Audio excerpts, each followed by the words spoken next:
Phoenix Knights. After all, this was the other party's territory. Of course, he would let the other party have the final say. Okay, since the general has spoken, then this little one will name the price.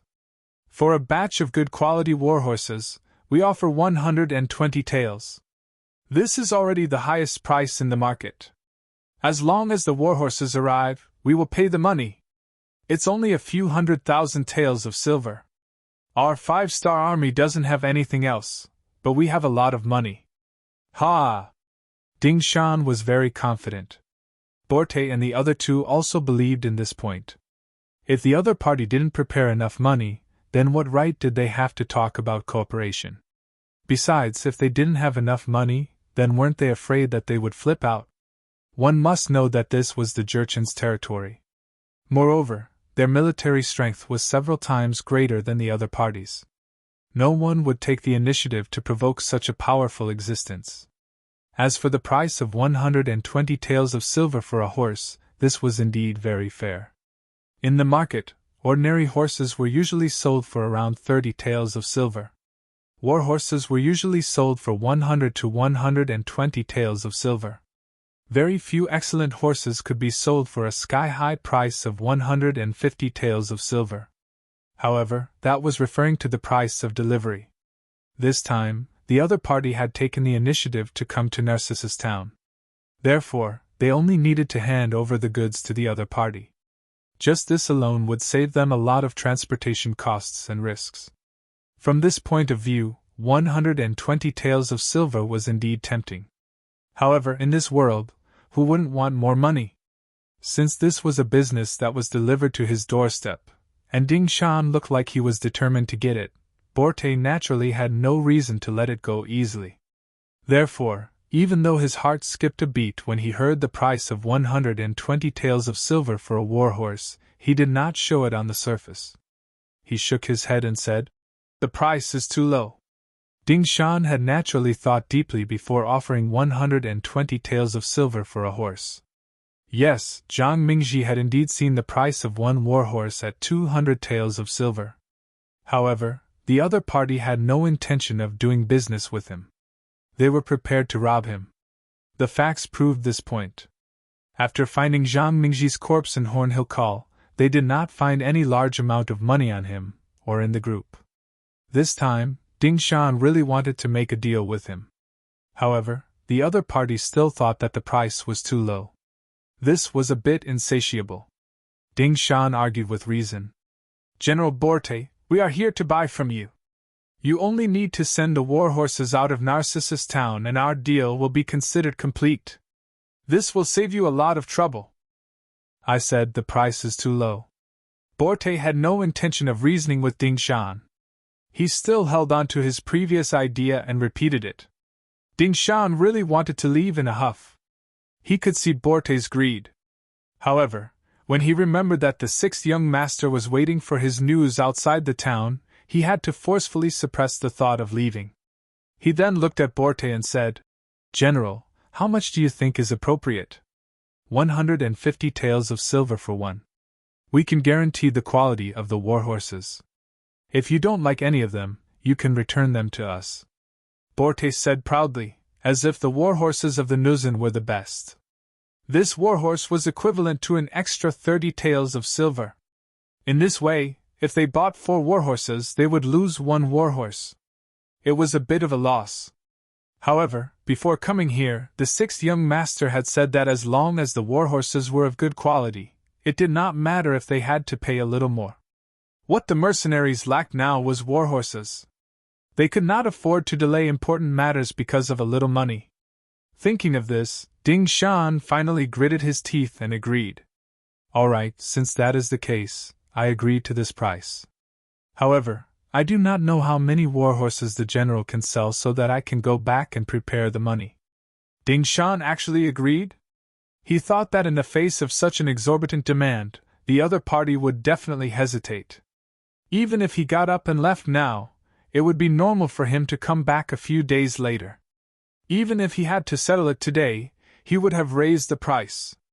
For example, 130 taels of silver or 140 taels of silver would have been fine. However, the other party did not say anything and just agreed.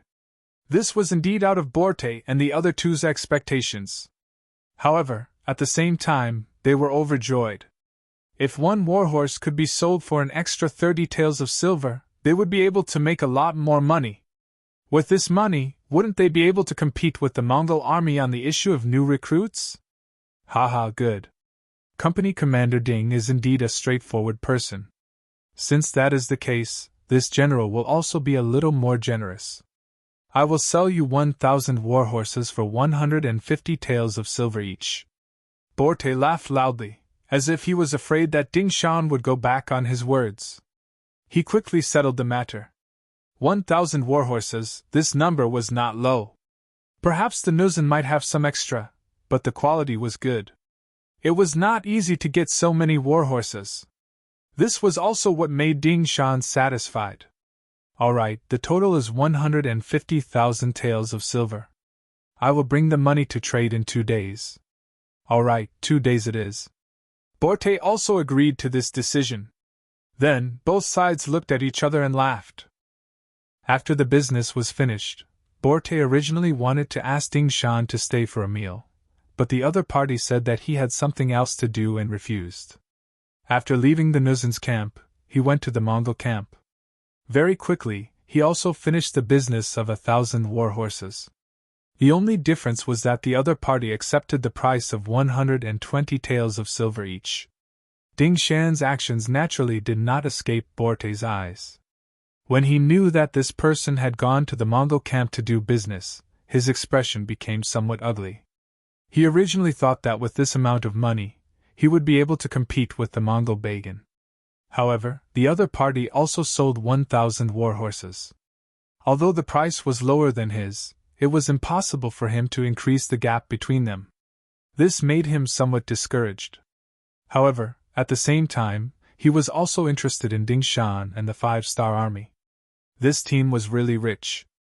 They were willing to spend 200,000 to 300,000 taels of silver without even blinking. This made him feel a great deal of envy and jealousy. General, I have already arranged for people to follow Ding Shan. I believe that the information regarding the 5-star army will be sent back soon. Huilibu seemed to have seen through Borte's thoughts and took the initiative to add this sentence. Very good. Then let's wait and see how strong this 5-star army is. Humph. Don't show off your wealth. If you don't have enough strength and still dare to show off like this, then you are not doing business. You are seeking death. At this moment, Borte's ambition had already begun to swell. He was eyeing the large amount of money in the hands of the 5-star army. After Ding Shan finished the business with the Nuzin and the Mongol, he left Narcissus town and walked towards the mercenary camp 20 li away. He was the commander of a company under the direct command of the regiment. Normally, he would be a scout and scout. Naturally, he had already discovered that there was someone following him. However, he did not care. If it was in the past, he would have been more careful. Now that the 6th young master was here, their strength had increased greatly. What was there to be afraid of? Ding Shan quickly rode back to the camp. Behind him, the scouts sent by General Huilibu looked around the mercenary camp. After seeing the general situation, he also left. Not long after, the information regarding the mercenary camp was passed to Borte and Huilibu. Chapter 644. 3,000 cavalrymen, 2,000 infantrymen, and many horses were used to transport goods. Borte and Huili looked at each other after hearing the report from their spies. This was different from what they knew about the 5-star army, which only had a little over 1,000 cavalrymen. Of course, if they knew that Yang Qindong had originally planned to equip all the soldiers with war horses, it would be best if each soldier had 2. However, due to the limited number of war horses, the 3 cold vanguard regiments and 2 auxiliary battalions were converted into a cavalry regiment. The remaining horses were not suitable to be war horses and could only be used to transport goods. If that was the case, they wouldn't be interested in the 5-star army. This force should be the 5-star army's newly expanded force. They shouldn't have much combat power. If we can catch them off guard, we can definitely defeat them. Not only that, we can also obtain their money, warhorses, and even their soldiers. When that happens, our forces will almost double. When we face Begin, the pressure will be much greater. Huili muttered to himself for a moment before becoming excited. The greater the difficulty, the greater the result. Huili's words coincided with Borte's thoughts. He immediately made up his mind and said with a ferocious expression, "All right, we should also make some preparations. How about this? Mobilize the cavalrymen. In 2 days we will use the trade as an excuse to take over the enemy."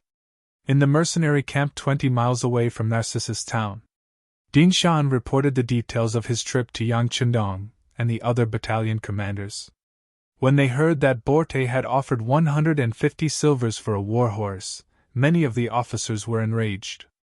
It was obvious that they were angry at Borte's exorbitant demand.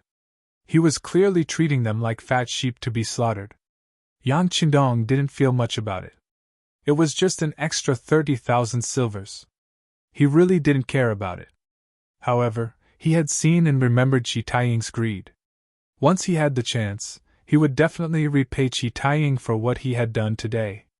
Yang Qindong only wanted to settle this matter first. He didn't want to immediately become enemies with Borte. Borte's strength wasn't weak. Unless they used firearms, they wouldn't be able to take advantage of him. Besides, even if it was just because of 30,000 taels of silver, there was no need to start a war. This excuse was not enough. However, no one expected that an excuse would appear so quickly. Su Yunxing, the commander of the reconnaissance battalion, appeared in the large tent and delivered the news he had just received from Narcissus town to Yang Qindong and the other officers. "6 young master, Nuren is making a move. Our people spent a lot of money to get in touch with some of the Nuzan's cavalry. Therefore, in terms of news, Begin received it much earlier than Yang Qindong. His general, Taimur, was in charge of recruiting new soldiers when he was urgently called to the barracks by Begin. He was informed of what might happen in 2 days. General, is Borte planning to attack the 5-star army?" Although Taimur was tall, he wasn't stupid. He quickly thought of a possibility. That should be the case. "Otherwise, do you think they would dare to attack our army?" Begin said proudly. Although he wasn't as strong as the Nuzan in terms of military strength, he was a Mongol. The Mongol cavalry had once been invincible. Even now, although it had declined, a starving camel was still bigger than a horse. It wasn't something that just anyone could provoke. The Baiming army might have the guts, but the Nuzan soldiers led by Borte definitely wouldn't. Since they couldn't attack them, they could only attack the 5-star army that had just arrived. When Ding Shan appeared here today, he looked like a child of wealth. It was no wonder that Borte and the others would have such thoughts. Taimur found out from Begin that Ding Shan wanted to buy 1,000 war horses. He couldn't help but worry. "General, it seems like the 5-star army is very rich. However, the more it is so, the more we can't let them succeed. Otherwise, once they obtain the 5-star army's resources, their strength will become unstoppable. The gap between our two sides will only widen. This will be disadvantageous in the future." "That's right." Begin nodded heavily. This was the reason why he called Taimur over. "General, what do you plan to do?" Taimur knew that since Begin had made his intentions clear, he must have thought of a countermeasure. However, he didn't know what to do next. Begin didn't answer immediately. He seemed to be hesitating as well.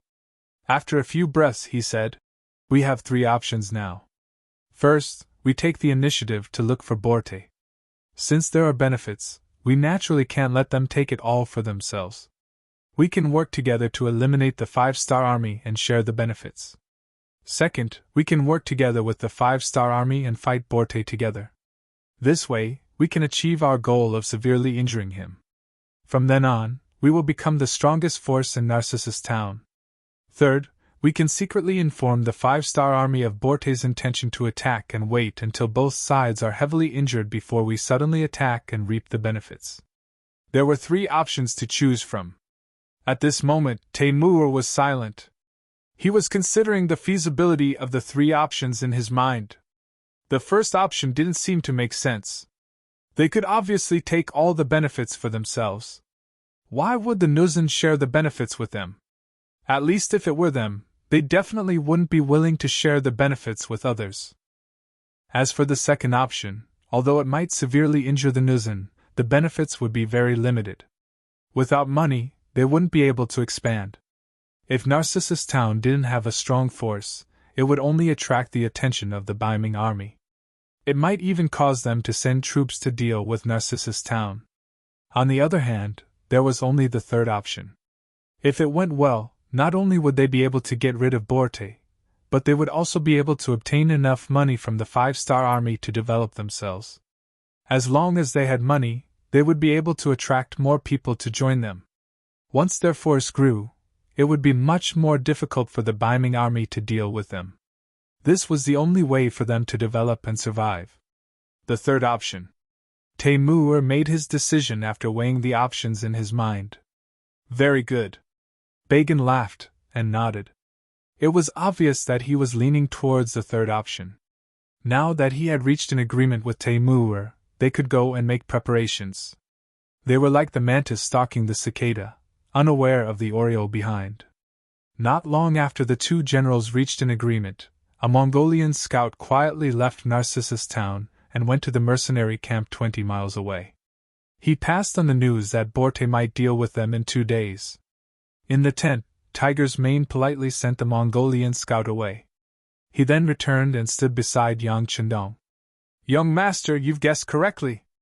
It seems that the Mongolian army has a lot of ideas. Haha, this is a world where the strong prey on the weak. It's normal for them to have a lot of ideas. The key is still strength. Without enough strength, even if you're smart, you can only protect yourself. Yang Chendong maintained a confident smile on his face. He had said before that it was impossible for the Mongolian army to not interfere in such an important matter. Not long after he said that, they indeed made their move. Chapter 645. Humph! If you want to take advantage of us, then you should be prepared to be swallowed by us. Yang Chendong's eyes flashed with wisdom. If the Mongol army did not have any intentions of attacking them, he would not spend so much effort to deal with them. However, since they had such thoughts, he could only give them a taste of their own medicine. What Mongol background! This might be able to scare the Nuzan, but it was not enough to enter Yang Chendong's eyes at all. If they made him unhappy, he could also deal a heavy blow to the Mongol army. As long as General Bagan wanted to deal with him, the mercenaries would not hold back in the slightest. In this regard, Yang Chendong had already made preparations. 2 days was more than enough for him to complete his plan. The Nuzan cavalry was actively making preparations. It was not that Borte did not think that the 5-star army would resist, but in his opinion, the Nuzan cavalry was the strongest cavalry in the world. If they really fought, even the Mongol cavalry would not be their match. There was no way they would lose this battle. If they succeeded in their surprise attack, the battle would be over in less than 2 hours. On the other hand, the problem was Bagan's 2,500 cavalry. If this person interfered, it would be troublesome. As a precaution, Borte purposely left General Huilibu behind and gave him 1,000 cavalrymen to keep an eye on Bagan. Once Bagan made a move, he was to restrain him. Although they didn't have the advantage in numbers, they didn't intend to severely injure Bagan. As long as they could keep Bagan in the vicinity of the town, they could wait until the 5-star army was completely annihilated. Bagan would then tactfully become obedient. As a result, they only sent 3,000 cavalry to fight the mercenaries. Hulu was the vanguard, while Borte led the middle. Regarding this, Yang Chendong was not very clear. After all, the scouts he sent out only knew that the Nuzan cavalry had a mission. As for what the mission was, they would not know until the morning of the day after tomorrow. But whether it was 3,000 or 4,000 enemies, Yang Chendong wasn't afraid. It was just a defensive battle. Even if Borte and Bagan joined hands, he wouldn't be afraid. Time passed bit by bit. On the surface, the 5-star army did not make any movements during the day and seemed to be waiting for the transaction 2 days later. However, as soon as night fell, the army began to get busy. Ding Shan's direct cavalry regiment was also responsible for the role of sentry posts. They would chase away the Nuzan cavalry who were responsible for scouting until the sun came up, and they would only let them in again after daybreak. This practice did not arouse the suspicion of others. After all, everyone was afraid of being attacked at night. For the sake of safety, the vigilance at night was stricter than during the day. This was understandable. Therefore, this matter was only reported to Borte symbolically. Nobody paid any attention to it. They were completely unaware that a large number of mines had been quietly buried in the front of the mercenary camp. A portion of these mines had been modified by Crimson City's ordnance stones in the later stages. They were called passive detonation mines or passive mines. These mines weren't very powerful, but they could be used to deal with cavalry. They played a role in disrupting the morale of the troops. The biggest difference between passive mines and active mines was that the latter would explode when stepped on, while the former required a long rope to detonate. This could greatly ensure that the mines wouldn't hurt their own people. This was the new technology of the time. For example, the great Ming dynasty had already had mines. They buried a type of gun underground. When stepped on, it would detonate. The lethality wasn't very high, but it was enough to give people a headache. The appearance of passive landmines had indeed greatly improved this technology, ensuring that mercenaries could continue to advance in this era. In the future, as they continued to develop, remote-controlled landmines would also appear, which would greatly increase the distance of detonation. That would be the true power of this technology. While burying the mines at night was one thing, cavalry soldiers were also quietly sent out. They left the camp and disappeared into the night. In just 2 nights, the original Windchaser Cavalry Regiment, Cold Vanguard Regiment, and 2 auxiliary battalions had all left. The only ones remaining in the camp were Yang Chendong's 4 auxiliary battalions. Regarding Yang Chendong leaving so few soldiers by his side, both Windchaser Regiment and Commander Wu Xing expressed their objections. Regarding this, Yang Chendong acted as if he didn't hear anything. He only instructed them to fight according to the plan. This was especially true for Wu Xing's 3rd Regiment. This was their first time on horseback and they had given up on the most advanced firearms. If they couldn't adapt well, the danger factor on the battlefield would increase by a lot. It wasn't that they couldn't use firearms on horseback, but they would definitely lack stability and accuracy. Therefore, Yang Chendong's request was that unless they were confident, they should fight with cavalry swords. Since they were cavalry, they should be used to fighting on horseback and using cold weapons to hack and slash. Under Yang Chendong's insistence, the main force was finally sent out. Only 4 auxiliary battalions were left. They were led by Commander Lu Zhua. Lu Zhua was left behind. When he woke up on the morning of the 3rd day, his entire body was filled with nervousness and excitement. Yang Chendong saw all of this and couldn't help but smile. "Commander Lu, don't be so nervous. Everything is ready. You just need to do what you normally do in battle and training. Yes, don't be nervous. 6th young master, I'm just excited. Thank you for trusting our auxiliary soldiers and handing the heavy responsibility of protecting your safety to us." Lu Zhua really wasn't nervous. He had fought dozens of battles, big and small. The nervousness of a new battlefield wouldn't appear on a veteran like him. But just as he said, he was truly excited. Yang Chendong had sent out all of the main force and only left 4 auxiliary battalions at home. If this wasn't trust in the auxiliary soldiers, then what was it? In reality, it was impossible for only 4 auxiliary battalions to be at home. For example, Guard Squad 1 and 2 and Ghost Sniper Squad were all left by Yang Chendong's side. These people added up to nearly 100. In reality, their strength was several times greater than their own. With these people around, Yang Chendong could be said to be safe enough. But if Lu Zhua was willing to think this way, he naturally wouldn't correct him. Good, it's good that you know this young master trusts you. Since it's like this, perform well today. Yang Chendong chuckled. Then, he looked at Ding Shan, who had been standing beside him for a long time, and said, "Company Commander Ding, it's about time. You can leave now. Remember, don't be rash. Just follow the plan and there won't be any problems."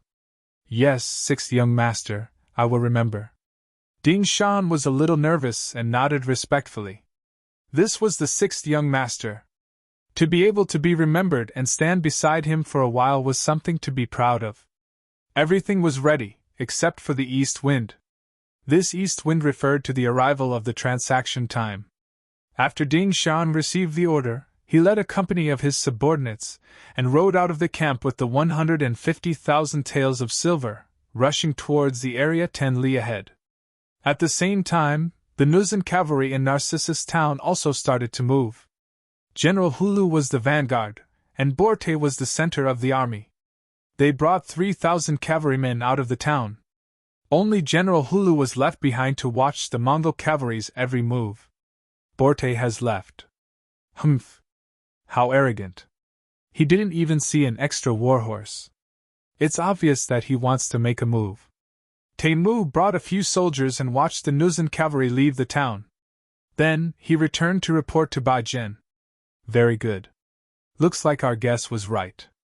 Since that's the case, let's get ready to move. Ha! Bai Zhen chuckled. At this moment, his eyes were filled with excitement. If this matter was settled well, Narcissus town would be his leader in the future. The Mongol cavalry under his command would also welcome a great opportunity for development. Teimu nodded heavily and turned around to gather the troops. Previously, to prevent their intentions from being discovered by the Nuzan, they didn't even tell the cavalrymen that there was a battle mission today. It would take some time to gather the troops now. Borte set off. 3,000 cavalrymen marched out until they were about 10 miles away from the 5-star army. That was also the location of the transaction that both sides had agreed on. It was about 10 miles away from each other's territory. No one had to worry about an ambush. In reality, either side had arranged any troops to ambush within 10 miles. Borte didn't care about it. As long as his cavalry charged forward, what kind of enemy would be their match? Yang Qindong had prepared enough backup plans. He was worried that he would alert the enemy. Naturally, he didn't arrange any troops to ambush them at the location of the transaction. Therefore, when both sides appeared here in the dark, they were very calm. However, when Ding Shan looked forward and saw that General Hulu, who had drunk a bowl of wine with him, didn't even bring an extra warhorse, he couldn't help but frown. General Hulu, I brought the silver. Where are the warhorses we need? Ha ha ha, the warhorses are right in front of you. We're riding on them. How about it? They're all good breeds, right? Hulu chuckled and said shamelessly. Hulu's vanguard was exactly 1,000 cavalrymen. It was the same as the 1,000 warhorses they had agreed on. Although the numbers were correct, Ding Shan didn't believe it. His expression turned cold as he asked, General Hulu, it's rare for you to drink to your heart's content. How can you be so unreliable? Since you don't have any sincerity, then we'll talk about it when you do. Let's go! Ding Shan was very decisive. He led the 100 cavalrymen and left without any hesitation. From how quickly they retreated, it was obvious that this wasn't a decision they had just made. They had been prepared for this for a long time. Chapter 646. Hulu was stunned by the sudden change in the situation.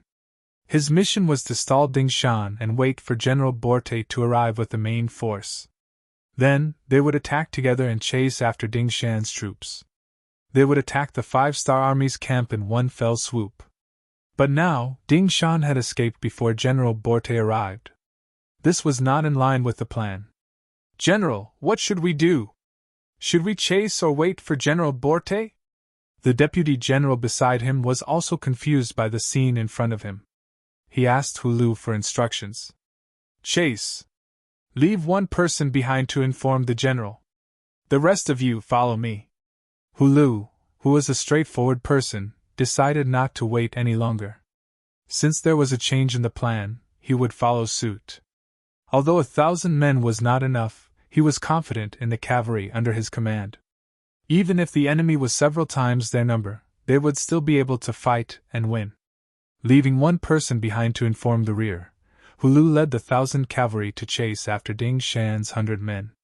They shouted and screamed along the way, giving off the sound of their race's charge. Don't be too anxious. Maintain the formation and don't let them lose track of us. Riding on his horse, Ding Shan glanced back and sneered. He was the first to run, so he naturally had the advantage. As long as he was out of the range of the arrows, he would be able to complete his mission. The cavalry directly followed Ding Shan's left and right as they retreated back to the mercenary camp. After running for a while, they could see the camp in the distance.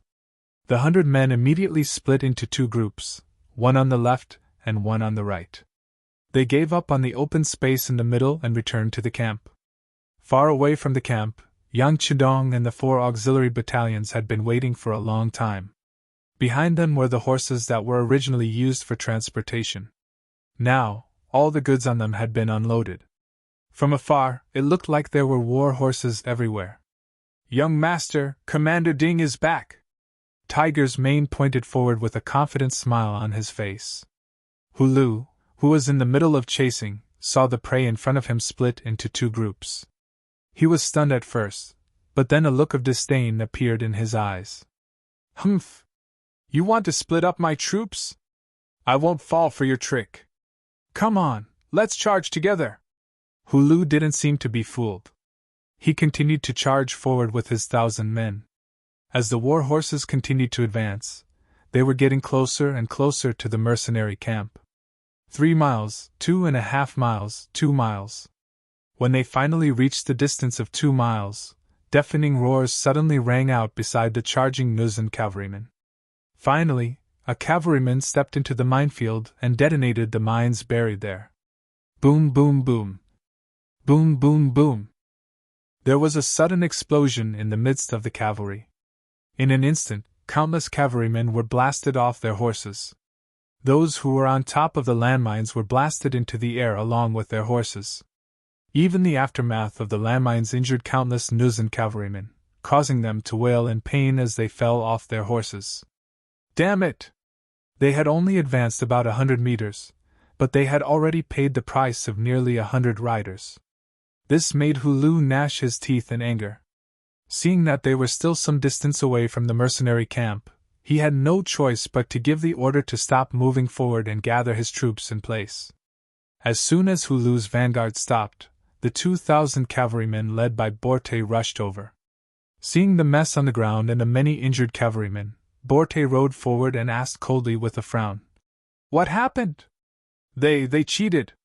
Hulu didn't know how to explain, so he simply attributed everything to the enemy's trick. Cheated? Borte was stunned at first, but after he heard what happened from Hulu, his face turned ugly. So they were prepared. Humph! Do you really think that you can stop the advance of our cavalry with that explosive thing on the ground? Borte's face was filled with disapproval. Although the 5-star army's trick did hurt his troops, it was still a battle between the two sides. In the end, it was still a battle between two armies that depended on strength. It was still a real battle, and tricks were only supplementary. Besides, that thing had already exploded once, and it was impossible for it to explode a second time. How many cavalrymen did he have? Even if he sent them out one by one, they would still be able to cover a distance of 2 miles. At that time, it would be time for them to raise their butcher's knife and start a massacre. Oh right, you said that Ding Shan didn't retreat to the middle, but to the sides. You didn't see anything exploding there, right? Although he didn't think so, it was better to not sacrifice himself if he didn't have to. Borte thought of something and asked Hulu. Yes, they went to the sides, so it was very safe. Thinking back to Ding Shan's retreat route, Borte thought that the enemy wanted to divide his troops. They already knew that there was something buried underground. Okay. Borte didn't care so much at this moment. He only knew that if the enemy could leave, they could also leave. Since that's the case, we will also split into 2 groups. You lead one group, and I will lead the other. We will rush in from both sides and outflank them. At that time, we will definitely let those people know that we, the Nuzan cavalry, are not to be trifled with. Borte's face was burning with anger. In such a short time, more than 200 of his brothers had died, which clearly angered Borte. Yes. Hulu's face was also filled with anger. It was rare for him to be at a disadvantage like this. If the two sides met face to face, no matter what the result was, he would be able to accept it. If he couldn't win, then it was because his skills weren't as good as the enemy's.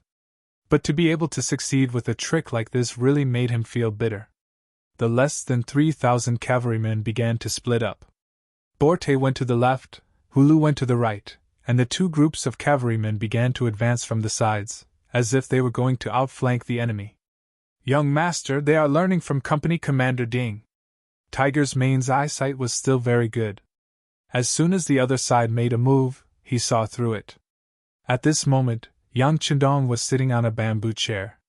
He didn't know where he got a paper fan in his hand. From time to time, he would brush it twice. At this time, Fan Xian really looked like Zhuge Liang on TV. He was completely strategizing and winning from 1,000 miles away. Listening to Tiger's Mane's words, Yang Chendong nodded lightly. This is originally a checkmate. No matter what choice they make, it is destined that there will only be one result. These words were said very calmly, without any emotion, as if the next thing to die in front of him was not 3,000 cavalrymen, but 3,000 ants that had nothing to do with him. These words were not just empty words. After 2 days of preparation, Yang Chendong really set up a dead end here. Even if the other side wanted to jump out now and did not want to fight anymore, it was still a dead end. When they were chasing Ding Shan, this net had already been cast. Now what they had to do was to close the net. Come on, signal the flag, cut off the enemy's retreat, and be ready to detonate the passive mines at any time. At the same time, order the 4 auxiliary battalions to be ready to fire. The calmer Yang Chendong was, the more excited Tiger's Mane was. This was his 6th young master. He was always so confident, and there was never anything that could stop him. Beta Persei, go and execute the order. Tiger's Mane turned around and said to the tall Beta Persei, who was the flag bearer.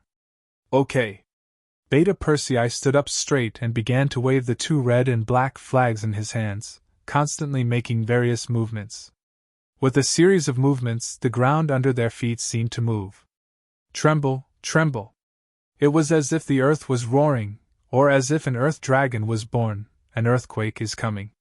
This movement also caused the Jurchen cavalrymen who had just split up to stop and watch. The ground behind them was filled with dust, covering the sky and the sun. Then, one by one, the cavalrymen in military green uniforms began to slowly appear in their sight. 1, 2, 3, they couldn't even count. Where did the reinforcements come from? When Borte saw the other side's neat uniform, his face changed drastically, and he spoke with a somewhat panicked voice. Didn't the scouts say that the 5th Star Army only had 3,000 cavalrymen? If that was the case, then where did the cavalrymen behind them come from? Could it be that the information was wrong, or, no matter what, he was still a general who commanded an army? Borte's brain worked very quickly. After thinking for a while, his eyes suddenly lit up. He looked forward and said, I know, they sent all the cavalrymen behind us, and there aren't many enemies in front of us. They want to attack us from both sides. General, what should we do? The Jurchen cavalrymen who followed Borte all asked with an ugly expression. It was supposed to be a one-sided massacre. Even if they encountered some resistance, it should be sporadic. How did they become dumpling fillings and were about to be wrapped up? The most frightening thing in a war was unexpected situations, because it often meant that one side had miscalculated. It meant that they had lost their innate advantage in wisdom and strategy. The unknown was the most frightening thing. Some people were already worried about what kind of serious consequences the general's miscalculation would bring to them. In other words, because of the unexpected situation, the Jurchen cavalrymen's morale was already unstable. If this situation was allowed to develop, it might cause the morale of the cavalrymen to drop. If that happened, no matter how many soldiers they had, they wouldn't be able to fight back. Borte was very clear about this, and he naturally didn't want to see this happen. He immediately shouted, Don't be afraid, the enemy's main force is behind us, and there aren't many enemies in front of us. As long as we are fast enough, we can completely defeat the enemy's main force. Then, we will be able to gain a foothold, turn around, and destroy the enemy behind us. Victory will be ours. Chapter 647. Victory belongs to us. A few of the centurions behind Borte shouted in unison. Their shouts did indeed stabilize the morale of the troops. At this moment, not only did their morale not decrease, it actually increased. They slapped their war horses and charged forward. In their eyes, it was only a distance of 2 miles.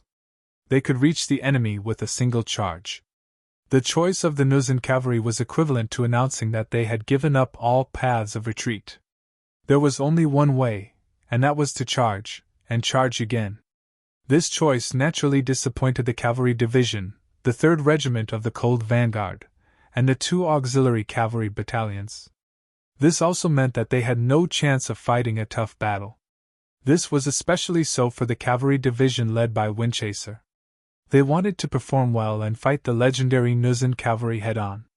But now, all their hopes were dashed. Even so, they had no intention of stopping. Instead, they continued to advance until they reached the place where Borte and Hulu were standing.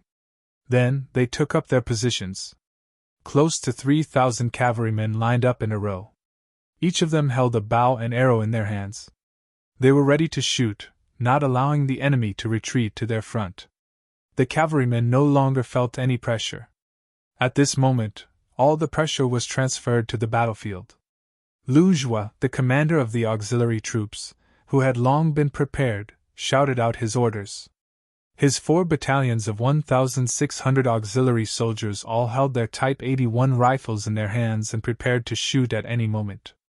Everyone, listen to my orders. Do not let any enemy within 400 meters of us go. Shoot! Loujois shouted as loudly as he could. His voice was transmitted to the ears of every soldier. As soon as he shouted, a rain of bullets shot forward without stopping.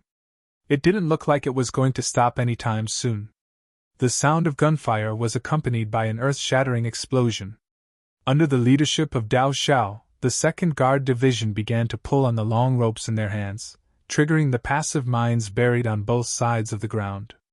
Every time there was a loud bang, a large number of Nuzan cavalrymen would be inexplicably sent into the air. When they fell to the ground, no matter if it was the people or the horses, none of them could breathe. They were all as dead as they could be.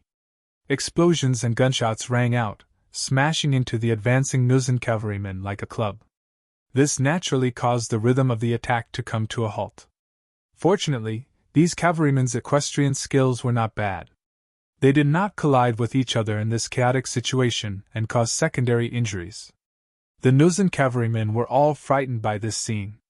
Especially the cavalrymen in front and those within 400 meters of the 5-star army camp. After they were all turned into lifeless corpses, no one dared to charge forward. They only instinctively stopped their horses and stared at the front and back. The front was like a valley of death. Any cavalryman who dared to approach within 400 meters would die without exception. The distance of 400 meters was too far for the cavalrymen to catch up. They looked at the bows in their hands that could only shoot for 100 meters. They suddenly felt powerless. Behind them were countless enemy cavalrymen. There were rows and rows of them, as though they could not see the end of them. These cavalrymen held strong bows and arrows. Although they had not fired a single arrow, all of the Nuzan cavalrymen knew that once they turned around and charged forward, they would become the target of the arrow rain. They would be turned into porcupines in an instant. This was what it meant to be trapped in a dilemma. This result made Borte feel as if his brain had short-circuited. It was as if the previous plan was for them to appear in an unstoppable manner and win the final battle. But now, why did it seem like they had become the prey in the eyes of the enemy? They were trapped in a dilemma. Borte was not the only one who was confused. Even the cavalrymen led by Winchester, who was their opponent, were confused. Other than Winchester, Deng Yu, Gao Danhua, and Ding Shan, who were originally members of the Cold Vanguard, the others joined the 5-star army later. Most of them had not even seen the most advanced muskets before. How could they know the power of these muskets? But now, they saw the power of these new muskets with their own eyes. They only had half of the strength of the cavalrymen, but they were able to withstand the pressure of the enemy. The enemy did not dare to charge past the last 400 meters, forming a natural chasm of death. It was no wonder that the sixth young master had been so calm and confident. It was no wonder that they were able to achieve a great victory without injuring a single person when dealing with the 2,000 cavalrymen of the Jianzhou left guards. It was no wonder that the cold vanguard soldiers, who were infantrymen, were so arrogant when facing the faster and fiercer cavalrymen. It turned out that this was their trump card and their true combat strength. Sighs, admiration, envy, and all kinds of emotions burst out at this moment. At the same time, depression, fear, and trembling emotions appeared one by one on the Nuzan cavalrymen. In just a short while, 600 to 700 of the 3,000 cavalrymen had died in battle. This was because they had stopped moving forward in time. Otherwise, there would have been even more people who would have died. Faced with this unexpected situation, Borte and Hulu were at a loss as to what to do. They were at a loss as to what to do next. Heaven and earth were not benevolent, but they would always leave people with a chance to live. Just like now, after receiving Tiger's Mane's signal, Beta Persei put down the black and red flags in his hand and shouted loudly, "Listen up, our young master is benevolent, and will give you a way to live. Put down your weapons and lead your horses out to surrender. Otherwise, we will kill 10 of you every minute until you are completely wiped out. Choose for yourself whether you want to live or die." Beta Persei repeated his words twice to make sure that the other party could hear him clearly. Only then did he close his mouth in satisfaction. Although he did not move a finger in today's battle, nor did he kill a single person, he felt extremely good in his heart. Think about it, he was the one who made the flag signals, which gave him the feeling of commanding an army of thousands of men and horses. He was the one who persuaded them to surrender, which gave him the feeling of being in control of life. And no matter which one it was enough to satisfy Beta Persei. Yes, Beta Persei was persuading them to surrender, which was naturally Yang Chendong's intention. In order to reach into the Walla's territory, the front line was thousands of miles away, so there was naturally no need to count on replenishing the troops. In such an environment, how to create his own forces and achieve the mission of military goals became the problem that Yang Chendong needed to think about. After thinking about it for a long time, strengthening the army became a must. Without enough troops, not to mention whether they could win the war, who would be able to defend the territory they had conquered? People were the foundation of development, and Yang Chendong put this idea on the Nuzan cavalry. This was an ambitious tribe, as well as a horse-riding tribe with powerful combat strength. In later generations, there was a saying that the Nuzan were undefeatable. But that was a matter for the future. Right now, they were only focusing on the small piece of land in front of them. Now, they were still thinking about how to survive and develop. Take them under your wing before they have any ambitions. Then, they won't be a hindrance to your development in the future. Instead, they will only be of help. Setting up this trap was to absorb more captives from the Nuzan cavalry. This was why Beta Persei shouted and why Borte was in a dilemma. Beta Persei's roar spread out, but there was no immediate answer. After all, to be able to become a cavalry, they were somewhat proud. It was unrealistic to expect them to surrender in the face of difficulties. Of course, if they surrendered so easily, it would be difficult for such an army to achieve anything, and they would not be valued by Yang Chendong. After 2 rounds of fighting, the battlefield fell into a strange silence again. After a minute of silence, the members of the Ghost Sniper team opened fire. They did not use their usual sniper rifle, but the most common Type 81 assault rifle to begin their roll call journey. Bang bang bang. Bang bang bang. Exactly 10 gunshots were fired, and 10 Nuzan cavalry who did not know what happened fell from their horses. One by one, they were shot in the forehead and fell to the ground. "Very good, get ready for the next group," Captain Baizwa said slowly, sighing in his heart. This kind of training, with real people as targets, is definitely the best opportunity to improve the marksmanship of his team members. This will also greatly overcome the psychological barrier when they kill people. At this moment, he even thought that it would be best if these Nuzan cavalry did not surrender. In this way, his team members will have more opportunities for actual combat training. Ah! They really dared to kill people. 10 people were really killed. Some of the more attentive ones even counted the number of deaths. As the screams continued, the expressions of the Nuzan cavalrymen turned ugly. Some of them even intentionally hid behind the people around them. Clearly, they were looking for a human shield. Bang bang bang, bang bang bang. Another minute passed, and another 10 Nuzan cavalry were killed on their horses, causing a commotion and chaos. The unpredictable marksmanship of the Ghost Sniper team has completely destroyed the psychological defense of the Nuzan cavalry. More and more people looked at Borte or Hulu.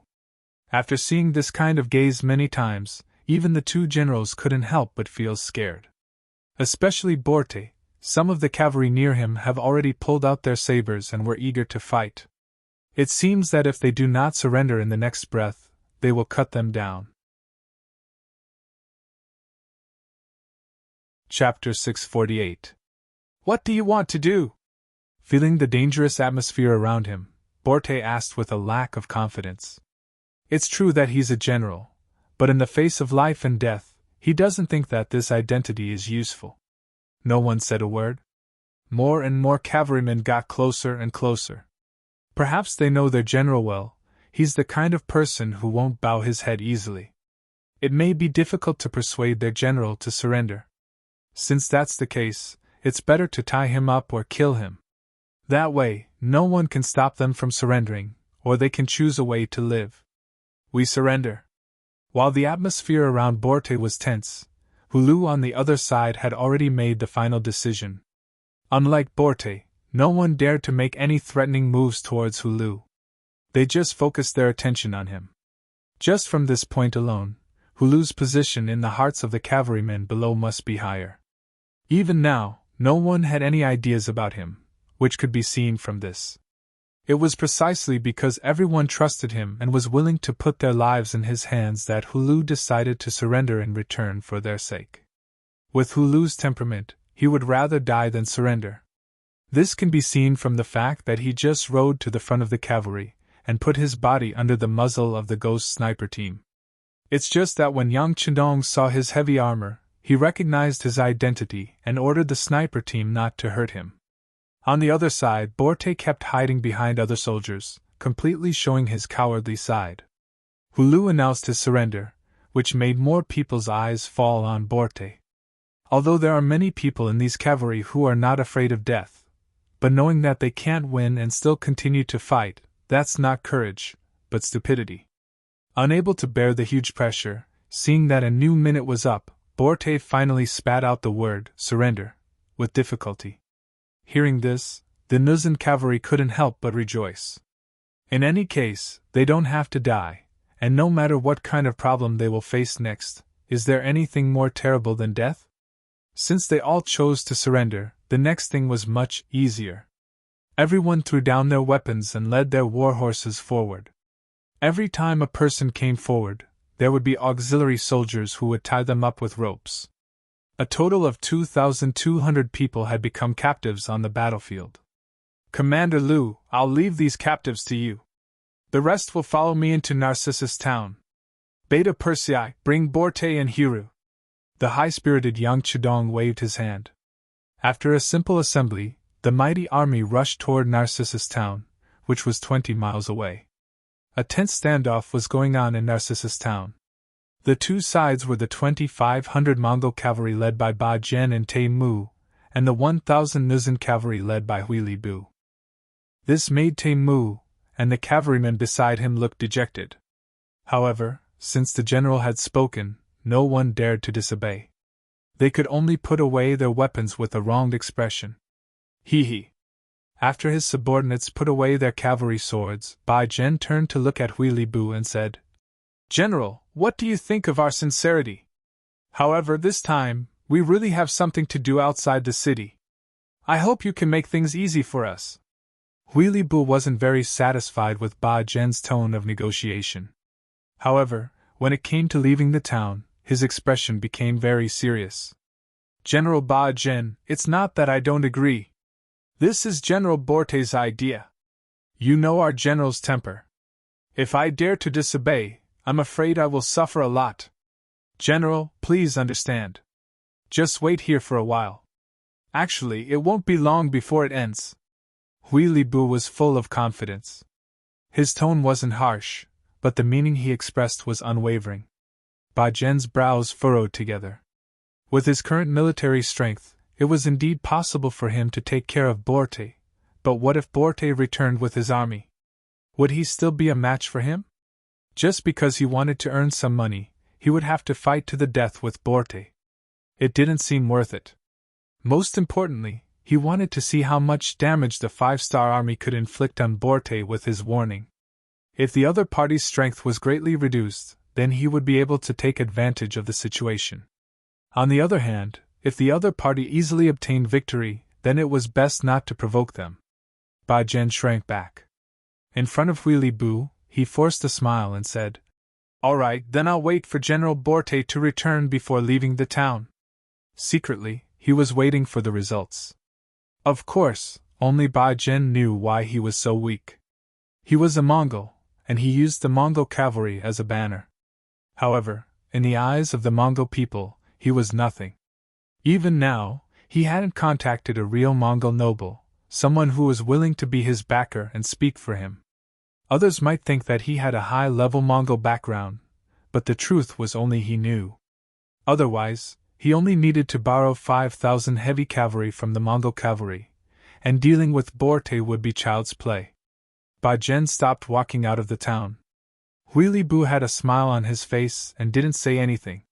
However, in the eyes of the other Mongol cavalry, this was a completely different matter. They didn't understand. They clearly had the advantage in terms of numbers and combat strength, so why did they have to act according to the other party's wishes? They didn't understand. The confrontation had been formed just like that, and before Borte returned, it wouldn't end. Everyone had their own plans. This wait lasted for nearly 2 hours. Then, the ground began to tremble. As a qualified cavalryman, everyone knew that something had happened. Chapter 649. Of course, Hui Li was in high spirits. When he saw the troops getting closer and closer, the first person he saw was Borte. He was overjoyed and shouted, General, congratulations on your triumphant return! Retreat! Bagan also saw Borte at the front of the cavalry. He knew that he had lost his chance, so he turned around and left without hesitation. Bagan retreated, leaving only Hui Libu and his cavalry at the town gate. He looked at Borte with an excited expression, waiting for the general to laugh arrogantly. It seemed that Borte would do this every time he won a battle.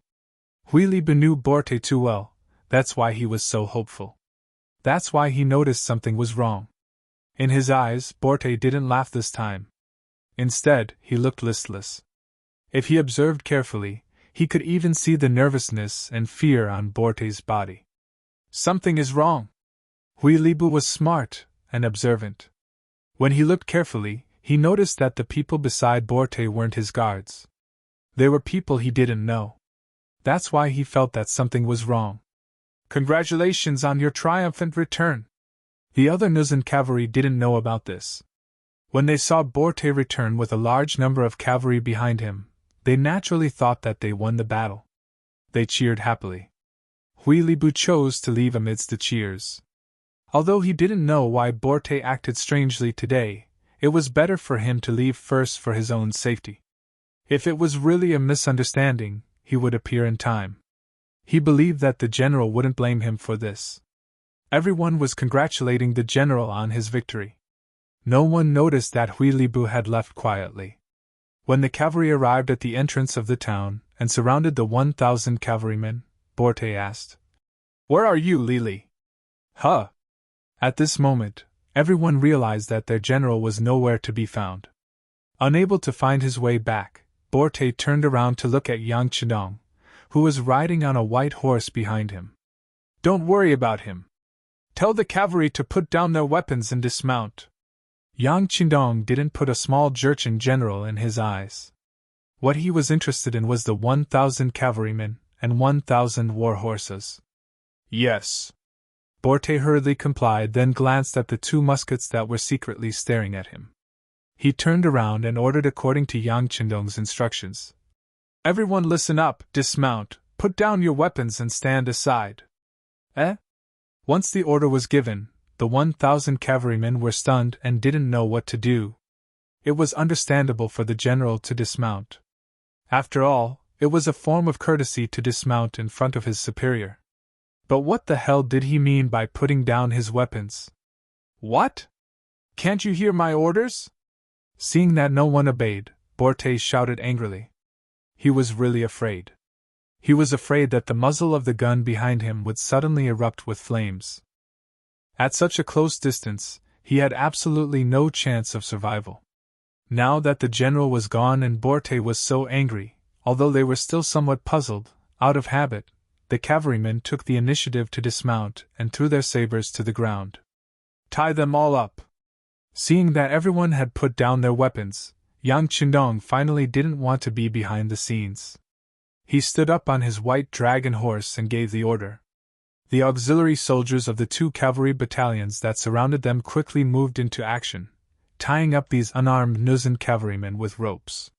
With Borte and Hulu at the side, there really wasn't anyone who dared to resist.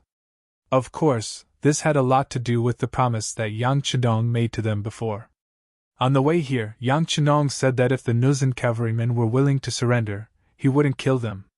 On the other hand, if the cavalrymen dared to resist, then they would be killed without mercy. It wasn't impossible to kill them all. Borte was worried that his life would be in danger, so he naturally obeyed. Hulu was really worried that his brothers would be sacrificed for nothing, so he could only cooperate. Just like that, the 1,000 Nuzan cavalrymen were quickly tied up as captives. Leave 2 auxiliary battalions here to watch them. The rest of you surround the Mongol cavalry camp. Those who surrender can live, and those who resist will be killed. Taking advantage of the situation, Yang Qindong gave the order to take down the Mongol cavalry camp. Immediately, the Windchaser Cavalry Regiment and Wu Xing's 3rd Cold Front Regiment moved out. They had more people than the Mongol cavalrymen and split into 2 groups, heading straight for the Mongol cavalry camp on the east side of town. Barjan had already returned to his house in town, his face full of hatred. He originally thought that he would be able to reap the benefits, but now it seemed that the 5-star army was too useless. Borte should have gotten all the benefits. What was he going to do now? With enough money, Borte and the others would definitely welcome a period of development. Narcissus Town was only so big, so was there still room for him to develop and survive? But if he left this place, where would he go? Back to the Mongol lands or to the Walla region? With his measly 2,500 men, it would be like throwing a stone into a pool of water. It wouldn't cause much of a ripple. Moreover, at least 1/5 of the 2,500 men had families in Narcissus Town. Would they be willing to leave with him and go to a new place? At this moment, Barjan felt like his head was about to explode. He actually felt like he couldn't see the path ahead. Lowering his head, Barjan headed deeper into the mansion with his mind in deep thought. He needed a quiet environment to think things through. Swoosh! A curved blade suddenly appeared and was placed against his neck. The cold feeling made his body tremble involuntarily. He instinctively wanted to kneel on the ground. Don't move. Otherwise, I can't guarantee that I won't be able to hold the blade firmly. If I accidentally cut your neck, you can't blame anyone else. A lazy voice sounded in his ear. Then, he saw an extremely skinny man appear on his left. That's right. If you dare to move, you will definitely die. Now I'll give you a chance to live. This is a rope. Tie it up yourself.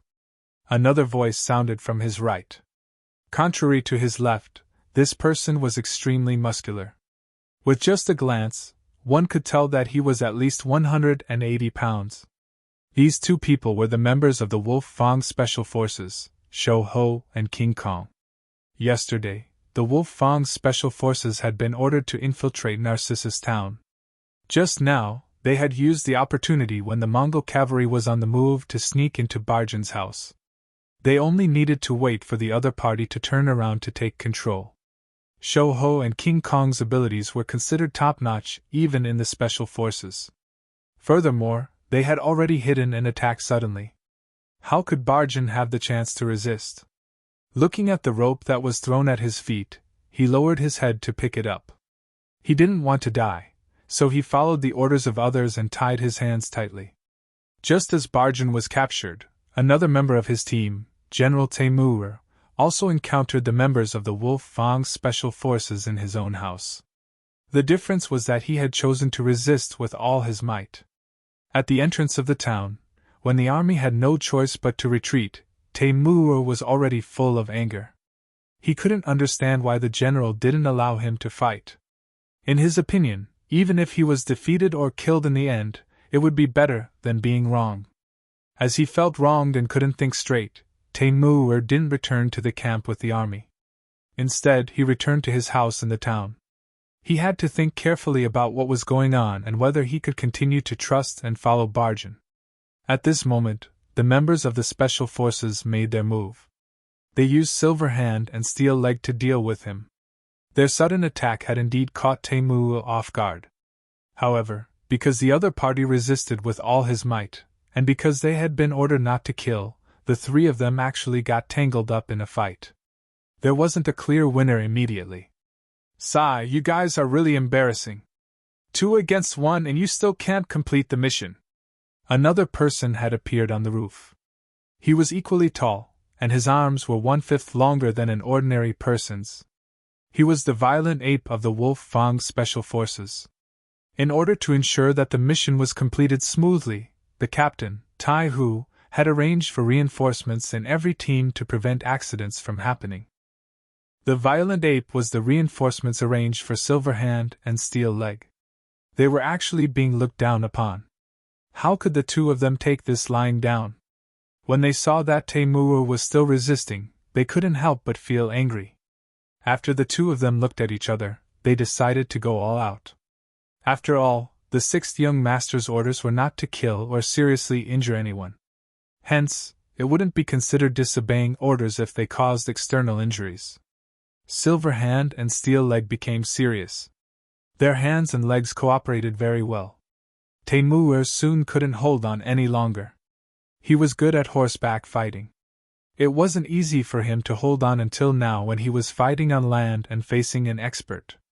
After bracing himself and exchanging a punch with Silver Hand, Taimur, who was retreating quickly, revealed an opening under his feet. Steel Leg seized the opportunity and swept his long leg, knocking Taimur to the ground. Then, he took out a rope and tied Taimur up tightly.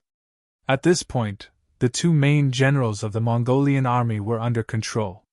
They were brought to the entrance of the Mongolian army camp. Here, they saw Yang Chendong riding on a white dragon horse. Under his extraordinarily tall and handsome figure, he was wearing a red robe. Together with the red 5-star flag beside him, he gave off a dazzling feeling at first glance. At the same time, it naturally reflected Yang Chendong's lofty, grand, and noble aura. "6th young master, I've brought them." Tai Hu, the captain of the Wolf Fang Special Forces, gave a standard military salute and stepped aside, revealing Bagan and Taimur behind him. Yang Chendong only glanced at the two of them. He nodded lightly and said, "I'll give you a chance. Persuade your cavalry to surrender."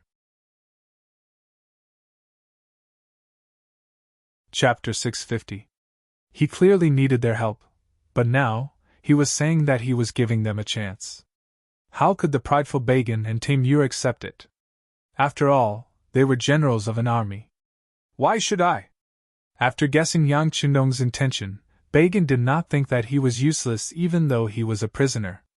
On the contrary, he wanted to raise conditions and benefits. "You talk too much," Beta Persei, who was standing on his horse, snorted. Then, he strode forward with a large demon head blade in his hand. Judging from the model of the demon head blade, it was probably similar to the one used by executioners. As he approached step by step, Bagan, who was tied up, looked worse and worse. "You! What are you doing? Let me tell you, I'm a Mongolian. If you dare to touch me, you'll be making an enemy out of Mongolia. The consequences will be. Just as he was halfway through his words, an extremely mournful scream rang out. Along with the scream, a complete arm flew in the wind and was separated from the body. Then, blood splattered everywhere, and the air was filled with the smell of blood. Bagan's left arm was chopped off from his body. And all this was because he was disobedient and said a few threatening words. Beta Persei, who had chopped off his left arm, acted as if he had done something very normal. Even his aura did not fluctuate. Instead, he said to Bagan in a very calm voice, "Our young master has said something, so it cannot be changed. Anyone who dares to provoke and question him will end up like this." Yang Er's cold attitude frightened Bagan. Even though his entire body was in extreme pain and he felt like he would faint at any moment, he obediently shut his mouth and didn't dare to refute Yang Er's words. Yang Er's cold attitude frightened Bagan. Even though his entire body was in extreme pain and he felt like he would faint at any moment, he obediently shut his mouth and didn't dare to refute Yang Er. Yang Qindong saw everything that happened in front of him. He did not even look at Bagan. When Bagan did not even dare to wail, he continued, "All right, now go and persuade your subordinates to surrender." He spoke slowly, unhurriedly, as if he was having a normal conversation. However, both Ba Zhen and Tang Mu remained silent. No one was an idiot. They knew that they were no match for him, yet they would still stand out and provoke him. Silence was a tacit agreement. Everyone followed Ba Zhen and Tang Mu, who were missing an arm and had bandages tied around their shoulders, towards the Mongol cavalry camp. Outside the gate of the military camp, the mercenary cavalry had already surrounded the place. Their guns and bows were ready to shoot, as if they would kill anyone who dared to resist.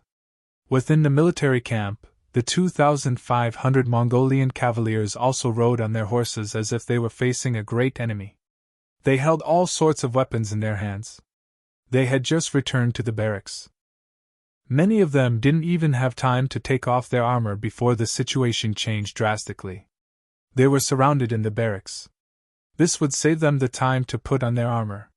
However, the Mongolian cavalry did not even think about it.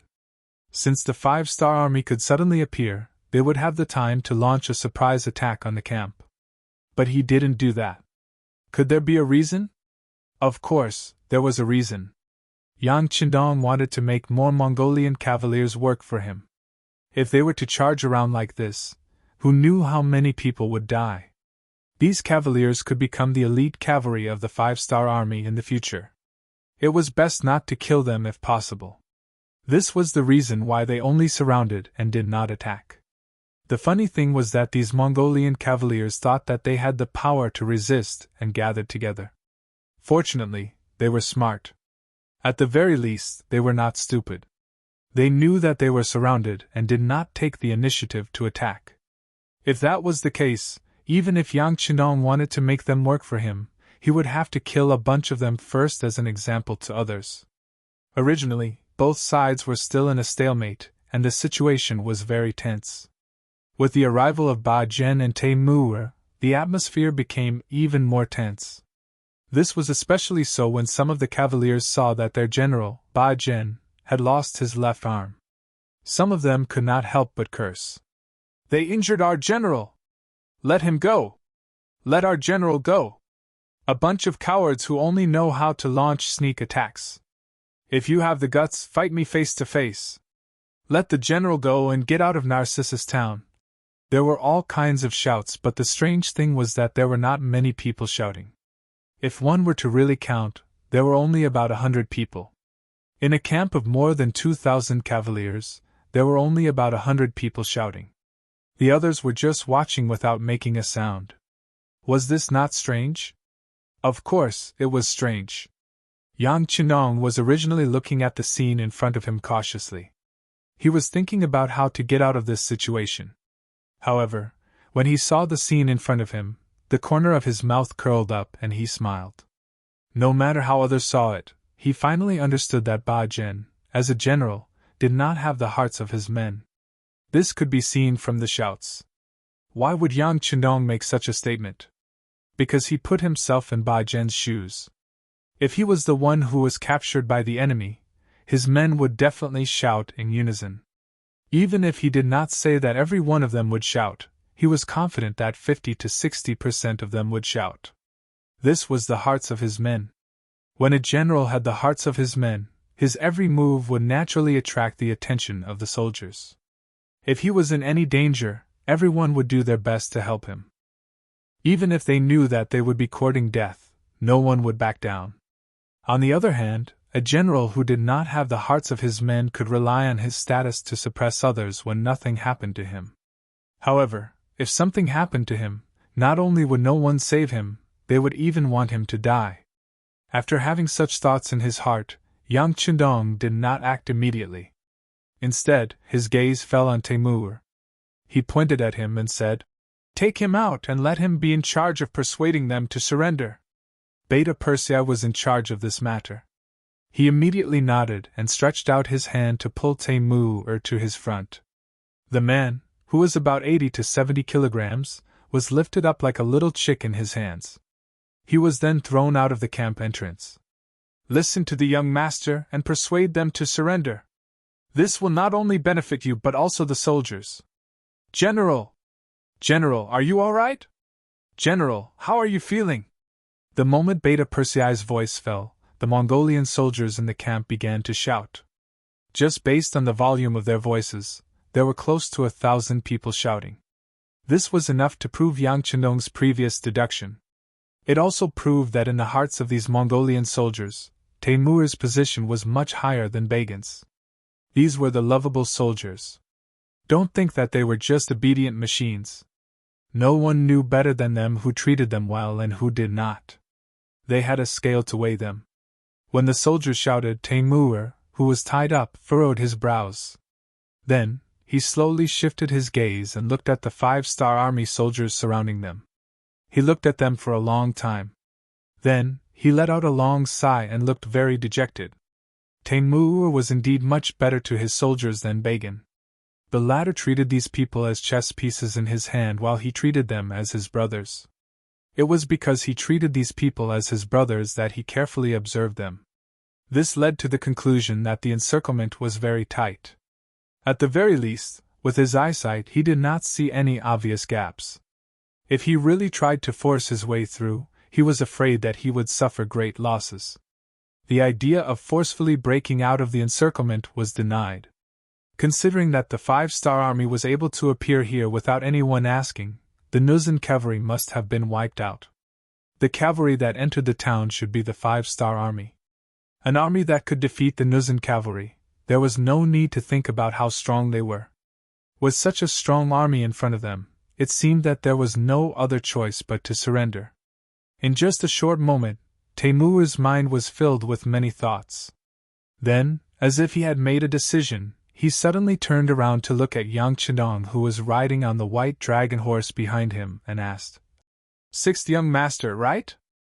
But I wonder if my brothers will be in danger if they surrender? If they will die sooner or later, why not fight now? At least they will die like men." Temur had no intention of hiding his thoughts. He asked directly. At this moment, he seemed to have disregarded life and death. At this moment, he had forgotten the fact that Bagan's left arm had been chopped off when he tried to bargain with them. Temur might have forgotten, but Beta Persei, who was standing beside him, did not. He coldly snorted and raised the ghost head blade in his hand. It seemed that he was going to teach the other party a lesson. At the very least, he had to chop off an arm. Wait. When the ghost head blade was raised high and ready to fall at any time, a voice that was not very loud rang out. It was this voice that shocked Beta Persei like a sudden clap of thunder, causing the ghost head blade that was about to fall to the ground to stop abruptly in midair. After stopping Beta Persei from chopping people, Yang Chendong looked at Temur and replied in a very serious tone, "Since we are asking for their surrender, of course we won't kill them. Otherwise, why would we need to do this? As long as they are talented, they will be treated even better. Now are you relieved? Good." The Han people have a saying that a gentleman keeps his promise. I'm relieved. After Taimur seriously sized up Yang Chidong, he turned around and shouted to his brothers in the camp. If everyone believes me, then surrender. As long as you don't cause trouble, they won't kill anyone. It was a simple question, but it also seemed to be a guarantee. But after thinking about it carefully, there was no guarantee.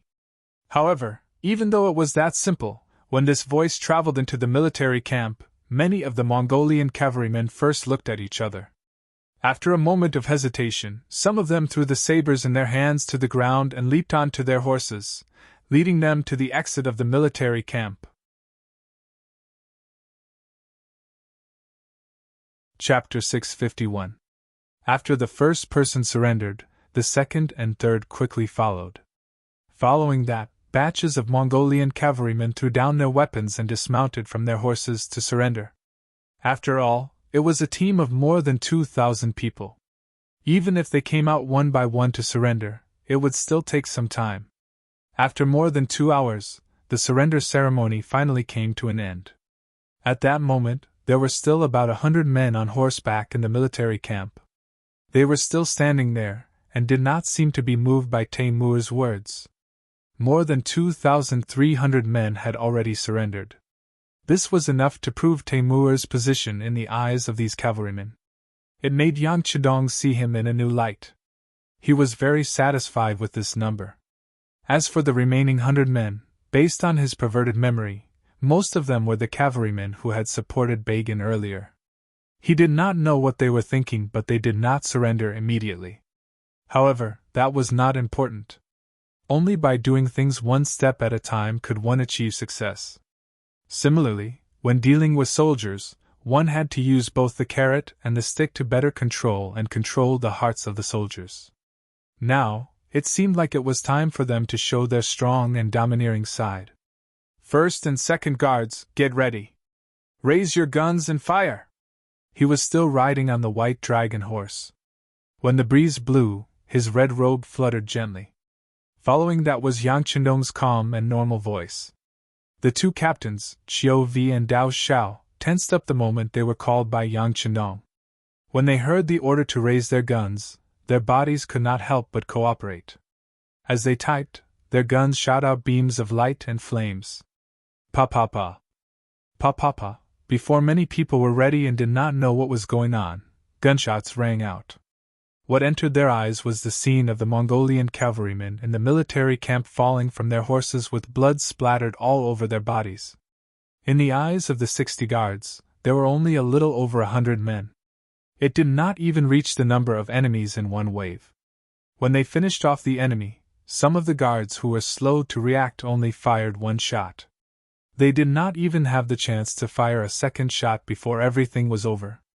There was not a single enemy left alive in the field. More than 100 people died just like that under the not-so-dense gunfire. They didn't even have the time to react. They didn't even have the time to raise their swords, let alone dodge. There were more than 100 cavalrymen. If they were to carry out a mission, it would only take them 2 hours to slaughter a village of 500 to 600 people.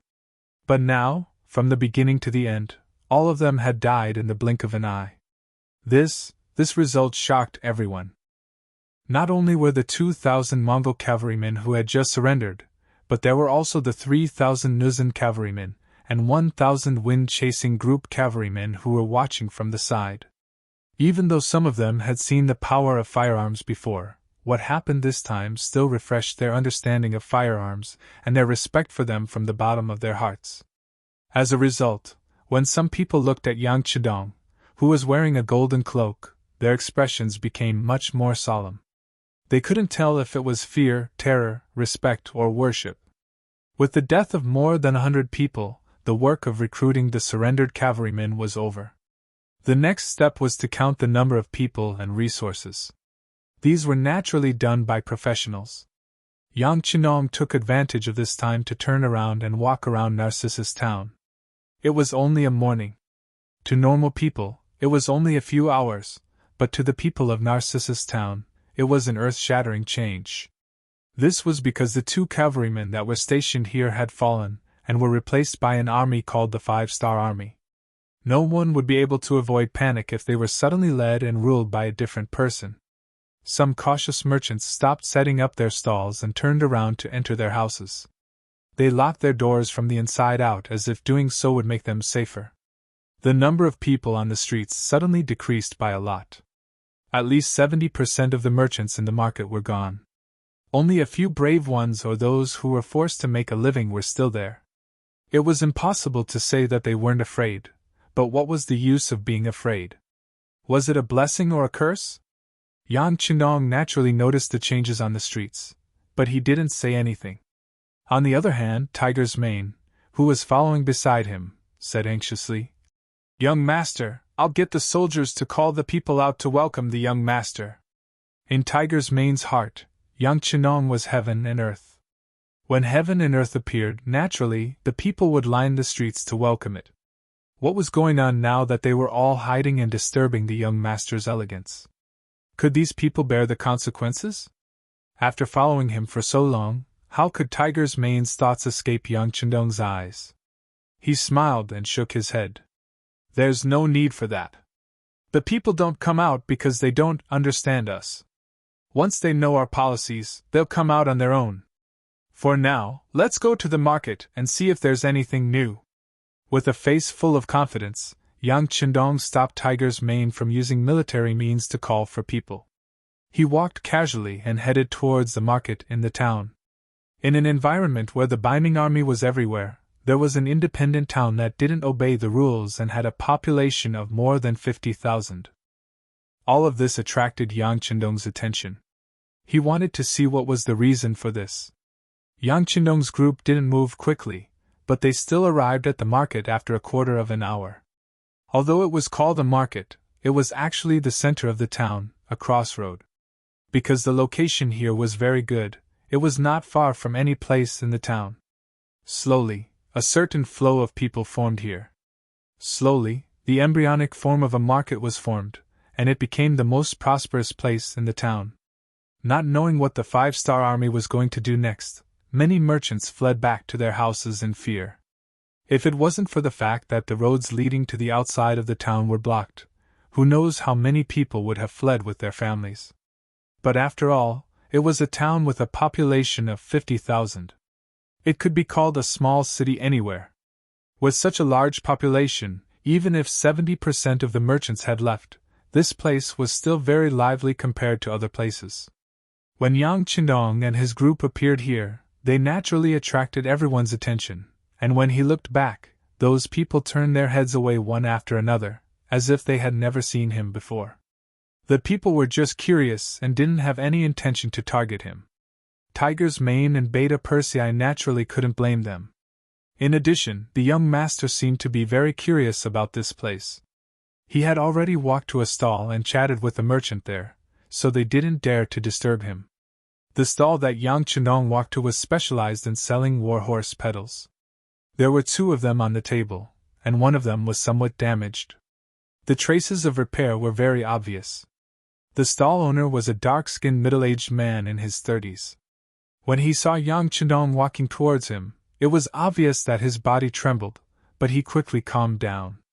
Although his breathing was still heavy, he was already doing well. "Horse pedals?" Yang Qinong walked to the stall, glanced at the stall that was only about half a meter long, then looked at the things placed on it and asked aloud. "Yes, General." The middle-aged man cupped his fist, his expression extremely dignified and serious. Of course, whether this was because he was nervous or because he was used to dealing with people like this, only he himself knew. "You also know how to repair horse pedals?" Yang Qinong asked again, then picked up the horse pedals with serious repair marks. After looking at it carefully, he nodded. "Not bad, your craftsmanship is very exquisite." After being praised and talking about his profession, the middle-aged man's nervousness subsided a lot. A smile appeared on his face, and he even said with a proud tone, "Of course, General, you can go and ask around. Who doesn't know about my wuhua's skills? The horse pedals that I repair are no different from new ones. They are the most durable. Well, it looks good."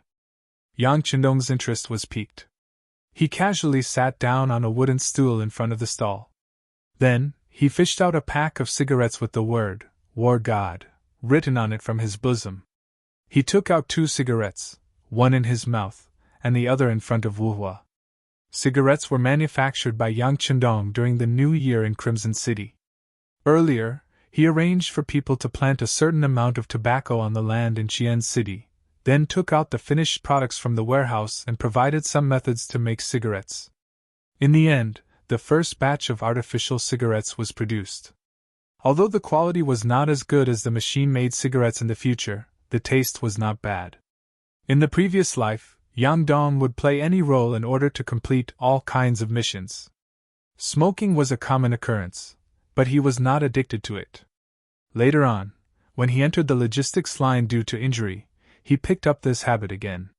This time, after the production was finally completed, he habitually carried cigarettes with him.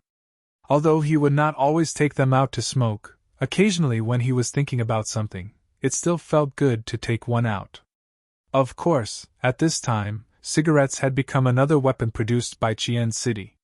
Just like the Cuban cigars in the future, the price was expensive and could be considered a luxury item. But no matter the price, once this thing appeared, it became a hot commodity.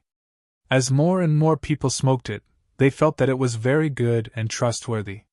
The sales of this thing would continue to increase. Just this alone could bring about an enviable profit. Chapter 652. Let's get back to business. Wu Hua watched Yang Chendong smoke a cigarette and handed him one. After a slight hesitation, he reached out and took it. Then, he lit the cigarette with the match and took a puff like Yang Chendong. Perhaps because he used too much force, he, who had never smoked a cigarette before, involuntarily coughed violently. Then, his face turned red. "Old Wu, are you okay? Brother Wu, how are you?" Some of the stalls nearby had been paying attention to the situation here. When they saw Wu Hua's uncomfortable appearance, several people asked with concern. From this point alone, Wu Hua's popularity was still very good. "He's fine. He just smoked a little too much. His throat is a little uncomfortable, hee." Yang Chendong answered for Wu Hua, then looked at Wu Hua with a smile and said, "Smoking is not like you. You have to take it a little bit and smoke slowly to enjoy the feeling. Of course, smoking too much of this thing is not good for the body." After a few loud coughs, Wu Hua, who had already adapted, followed Yang Chendong and took a puff gently.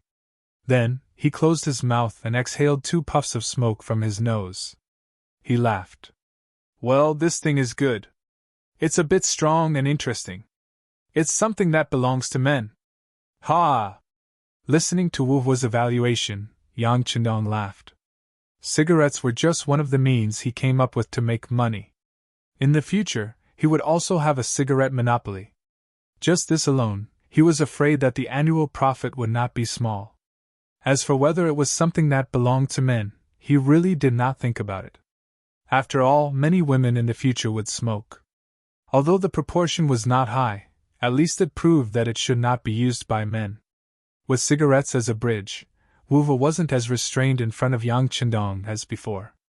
When the two chatted, they were like old friends. They didn't hide anything from each other, but as long as it wasn't a secret, they could share it together. This was probably where the charm of cigarettes lay. It could allow 2 strangers to quickly get closer to each other. With the help of the cigarette, Yang Chendong found out. Wu Hua was a native of the great Ming dynasty. His ancestors had served as soldiers in Newer's Department of Personnel, so he was a standard soldier. However, it was too tiring to be a military carver in the great Ming dynasty. Regardless of whether you were suitable or not, a boy born from a military family would be a soldier from the moment he was born.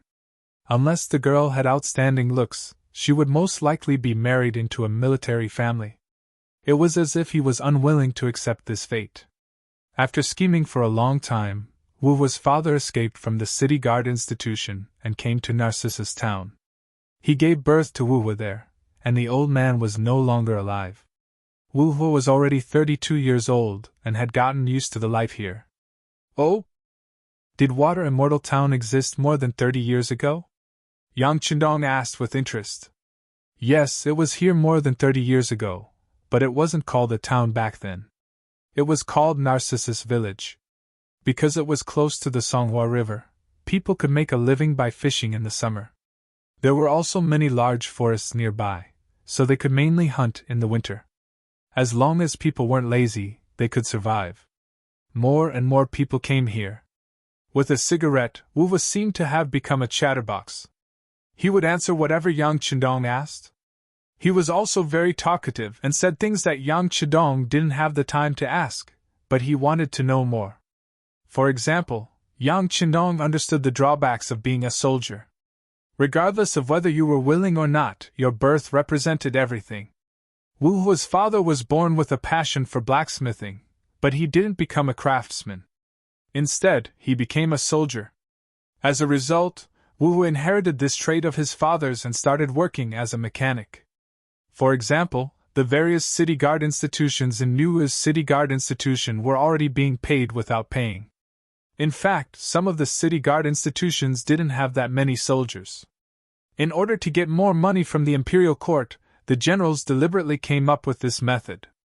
For example, Narcissus Town was very poor. It was so poor that many people couldn't even fill their stomachs. The most common food on the table was fish soup, but people would get sick of eating it every day. Moreover, after so many years, it was impossible to fish by the river for a good harvest. One had to go deep into the river, and that required a certain level of skill. For example, there were still many young people in Narcissus Town. Due to the pressure, many of them had been practicing martial arts and horsemanship since they were young. They were afraid that one day, someone would threaten them. That way, they wouldn't need to kill the enemy, but at least they could protect themselves. For example, after chatting with Wu Hua for more than 2 hours, some of the small merchants in the surrounding area gathered their courage and joined them. Yang Chendong had to pay the price by giving each person a cigarette. Many of the people who were curious before had their cravings.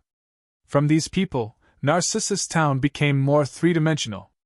Yang Chendong finally understood why a town of 50,000 people could survive the Ming army's encirclement and remain unscathed.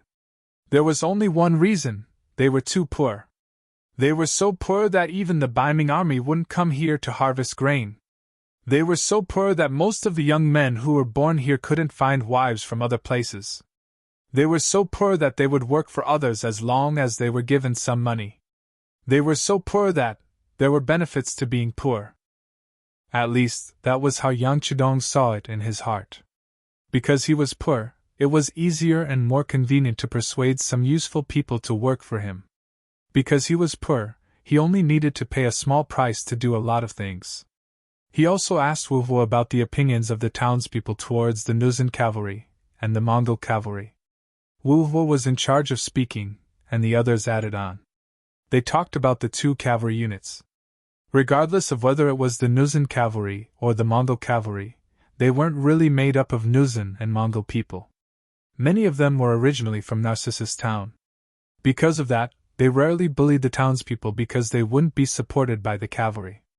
It was also because both sides had local civilians joining in that even though the Nuzan cavalry were strong, they did not really fight with the weaker Mongol cavalry. After all, the soldiers below were all their own people and many of them grew up together. If they were to let them fight amongst themselves, the effect would not be too good. Although they couldn't bully the townspeople openly, the two cavalry units had done a lot of things to oppress the townspeople in secret. For example, the salary of a cavalry unit wasn't very high, and it was only enough to fill their stomachs. For example, Wu Hua and the other small merchants who relied on their craftsmanship to make a living still had to pay taxes every year. The public explanation was that it was a protection fee that they collected to protect Narcissus Town from being bullied by the northern Ming guards and the nearby bandits. Yes, it wasn't a lot of money. However, to Wu Hua and the others who lived at the bottom of society, even a coin of money was still money. It could save their lives in a critical moment. The more Yang Chendong listened, the brighter his eyes became. From what he understood, he already had a rough plan in his heart. Once it was done, his military strength here would rise to a whole new level. Everyone talked about a lot of things, and Yang Qindong only left the market when it was almost night time. Out of gratitude, everyone who chatted with him today received a piece of fat meat and 5 taels of silver. That was a big piece of fat meat that weighed at least 3 caddies, and 5 taels of silver. They could save it for when they went to the nearby Ming towns to buy what they needed. This made Wu Hua and the others extremely touched. However, something even more shocking happened after dinner that night. Most of the townspeople had the guts to go out for a walk because they realized that the 5-star army was easy to talk to. At least, they didn't threaten the safety of the townspeople. They didn't even say anything harsh, which made them feel more at ease.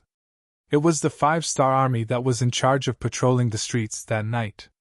They spread the news that there would be a public trial in the town's largest square the next morning. They would judge the past of the Nuzan cavalry and the Mongol cavalry. If they were guilty of any wrongdoings, they would be judged and executed on the spot to give the townspeople justice. The news spread like a gust of wind into the ears of the townspeople who were walking on the streets. Then, through their mouths, it spread to the townspeople's homes. According to the 5-star army, they hoped that the townspeople would be able to attend the public trial tomorrow morning. Those who were wronged could seek redress on the spot, and those who weren't wronged could also go and watch the show. Because of this news, Narcissus Town, which had a population of 50,000, instantly became lively. Many of the townspeople didn't go out for a walk and went home early to rest so that they could wake up early the next morning and grab a good spot in the square to take a good look at what this public trial was all about. Was it really as the news said? Would they be able to make a decision for them and compensate them? Yes, it was compensation. The news said that if anyone was bullied before, as long as they could prove it, the 5-star army would compensate them with silver from the Nuzan cavalry and the Mongol cavalry's warehouses. Of course, if someone wanted to falsely claim the money, it would be the same as committing a crime and they would be severely punished. How many people who lived in Narcissus Town hadn't been exploited and oppressed before? This was closely related to everyone, so naturally, there were many people who were concerned about it. As for falsely claiming the money, haha, they did think about it. However, when they found out that it was a serious crime, they gave up on the idea. The gunshots yesterday weren't firecrackers. They heard that more than 100 people died. It was murder, and blood flowed like a river. Were they tired of living and greedy for this kind of money?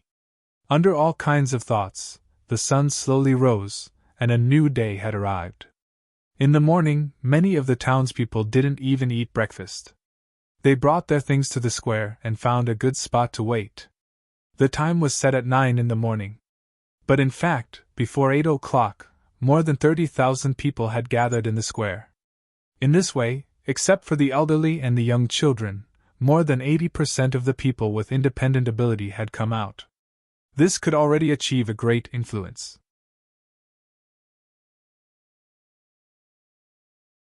Chapter 653. Yang Qindong listened to Tiger's Mane's report as he walked out of Borte's spacious house. Yang Qindong smiled when he heard that there were more than 30,000 people. Their first step was already so successful.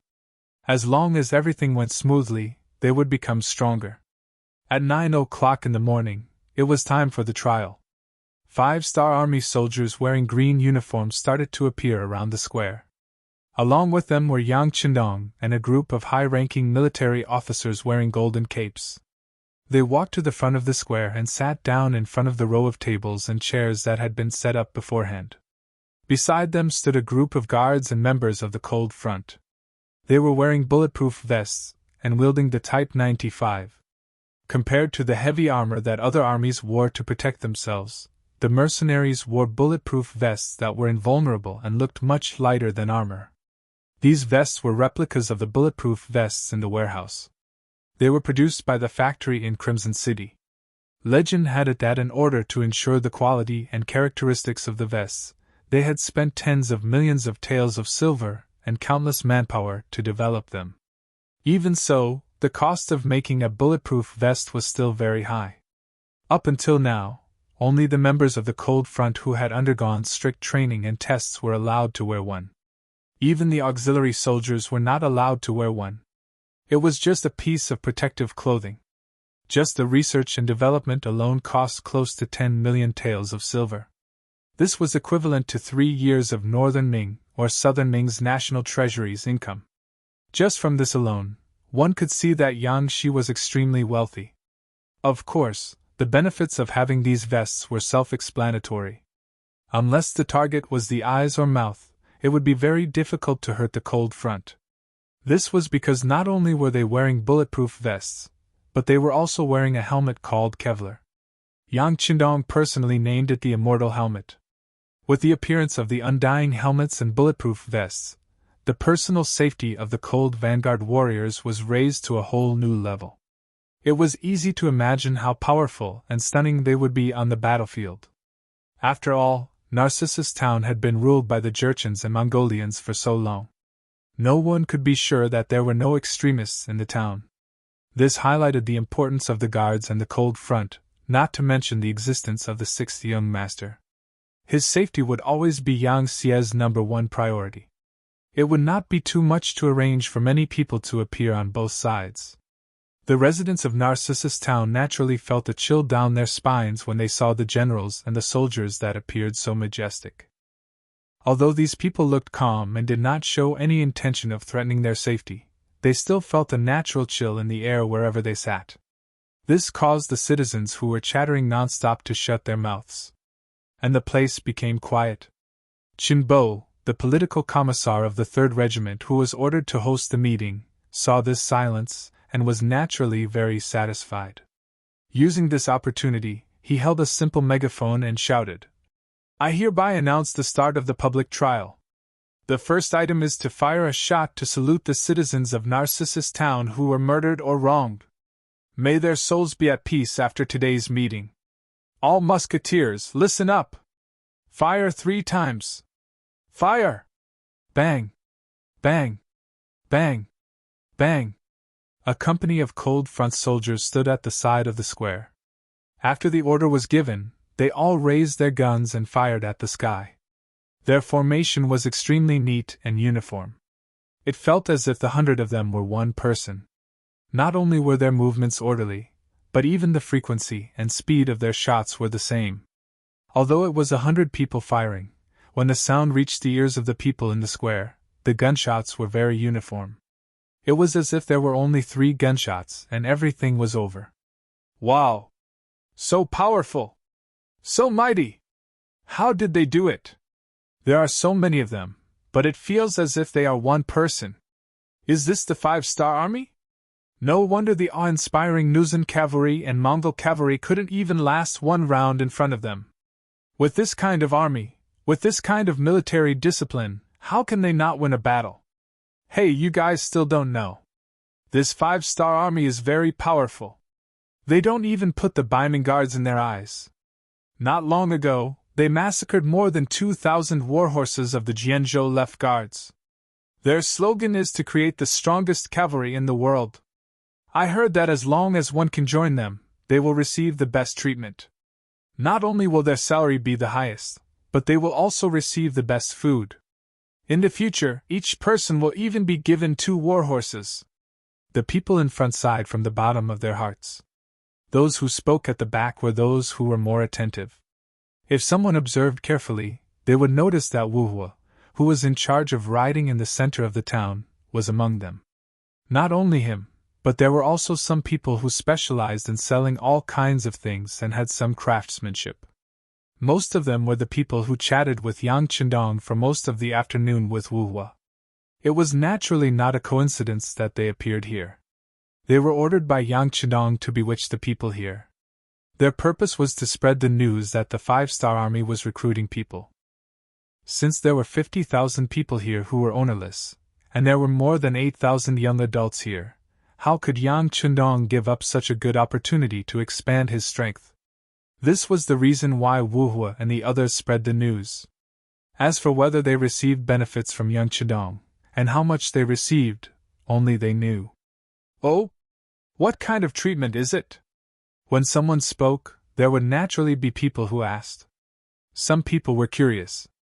As a result, all kinds of questions were naturally asked in various parts of the square. After the public trial, the 5-star army will set the recruitment standards. At that time, the treatment will be explained in detail.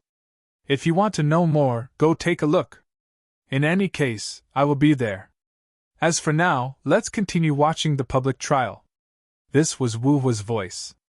Although he had received some benefits and had to spread the news, he also knew what kind of situation this was. He would not let the guest take the lead.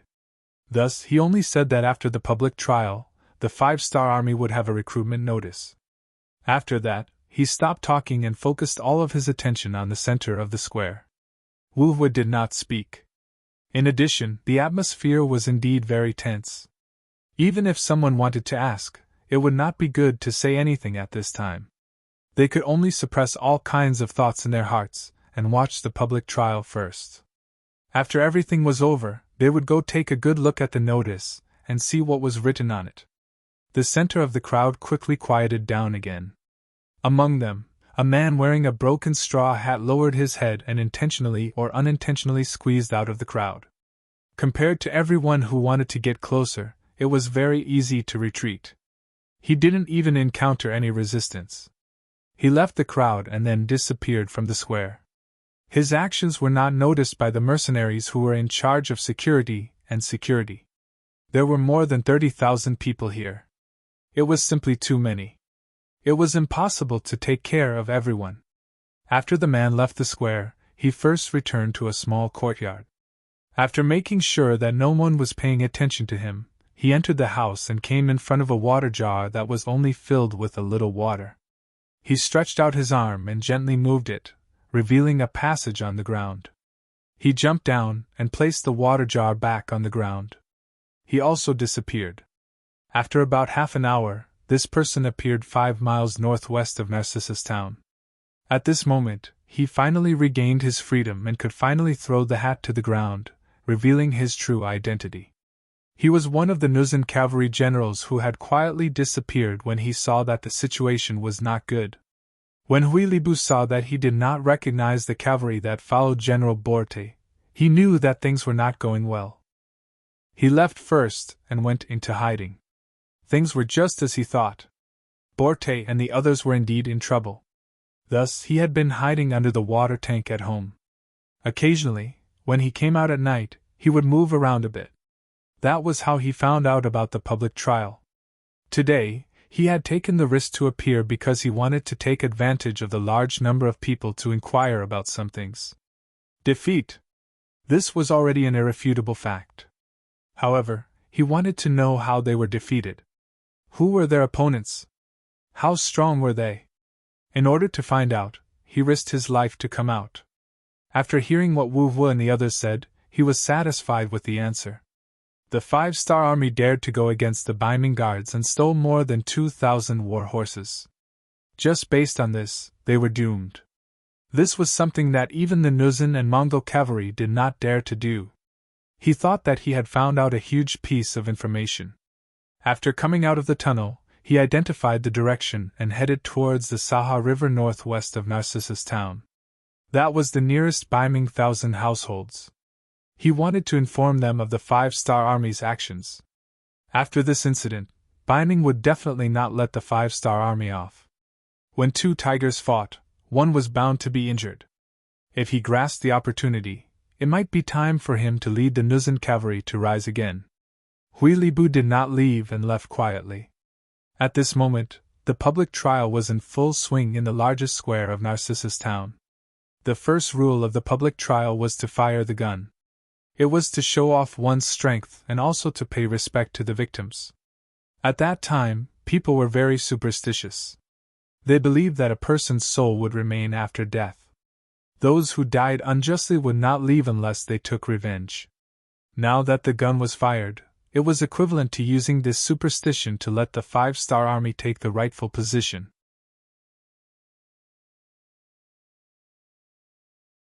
Chapter 654. The second item was to collect the silver. Following the capture of Borte, Bagan, and the other generals, the silver that was controlled by the Jurchen and Mongol cavalry had become one of the spoils of war. A lot of money was taken out from there. At this moment, the 5-star army brought them out and gathered them together in the square. Very quickly, a mountain of silver appeared in everyone's sight, shining with a silver light. Many people's eyes were filled with excitement. Due to Narcissus Town's unique location and environment, the people here were all very poor. Sometimes, they couldn't even settle their meals, let alone have any savings at home. Now that so much silver was placed in front of everyone, it would be a lie to say that no one was moved. Especially when they knew that the silver would be given to the victims as compensation, some people's eyes lit up. No matter how good the words were, no matter how good the guarantees were, it was not as convincing as a mountain of silver. For a moment, the entire square was filled with a restless mood. If it wasn't for the fact that there was a company of fully armed cold spear warriors guarding the Silver Mountain, who knew how many people would have rushed up and snatched the Silver Mountain clean. The appearance of the Mountain of Silver also stirred up everyone's emotions. At this moment, the public trial was proceeding as usual. The third item was to bring people to commit crimes. Borte and Hulu of the Jurchen tribe, as well as Bagan and Momar of the Mongol cavalry, were brought to the square. There was already a wooden rack with names written on it. After these people appeared, they were tied to the wooden rack according to their names. Their hands were tied, and their heads drooped. Their bodies were not free at all, and they did not look like generals at all. This was especially true for General Bagan. His left arm had been chopped off due to his resistance, but the bleeding had stopped. However, due to the excessive loss of blood, his face was as pale as snow. Now that he saw the scene of the public trial, he was trembling all over, trembling uncontrollably.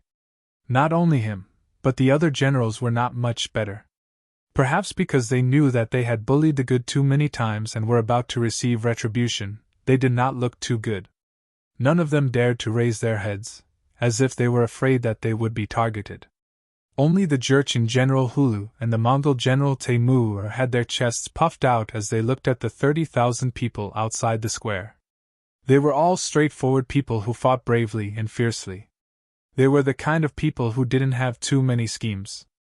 Being able to become a general wasn't because of his eloquence or flattery. It was because he was strong enough that he was recognized by Borte and Bagan and was given a high position. Their personalities would not allow them to do anything that would harm or bully the people, so they were the most calm at this moment. But no matter what, they were generals of the two armies. Even with their high positions, they could not escape responsibility. Even though they looked calm, they were already dead. After all, according to what they knew, how many defeated generals would have a good ending? In fact, the generals were not the only ones who did not know what was going on. Even the 30,000 people who came did not know what was going on. They only thought that it was like an execution at the market. Since they were the defeated army's generals, they would definitely die. Only when political commissar Chinbo stood up and began to read the process of the public trial did everyone know. The public trial meant that the people would judge the evildoers together. As for whether the kidnapped people were guilty or not, it would be up to the people to decide. When Chinbo conveyed the meaning of the public trial through the loudspeaker, the square became even more lively. All along, the people were made up of the lowest class of people. Under normal circumstances, they were the people who were exploited, used, and suffered. If there was something good, it would rarely have anything to do with them. On the other hand, if there was a need to put in effort or risk their lives, it would naturally be their turn. This might seem very unfair, but this was the norm in a feudal society. For thousands of years, the people had become accustomed to it. On the contrary, there would occasionally be one or two officials who would plead for the people. They would be seen as honest officials, and things like giving people umbrellas and so on would happen again and again. Thinking about it, it was sad. The officials only did what they should do, and the people would be so grateful. It had to be said that this was the world's biggest joke.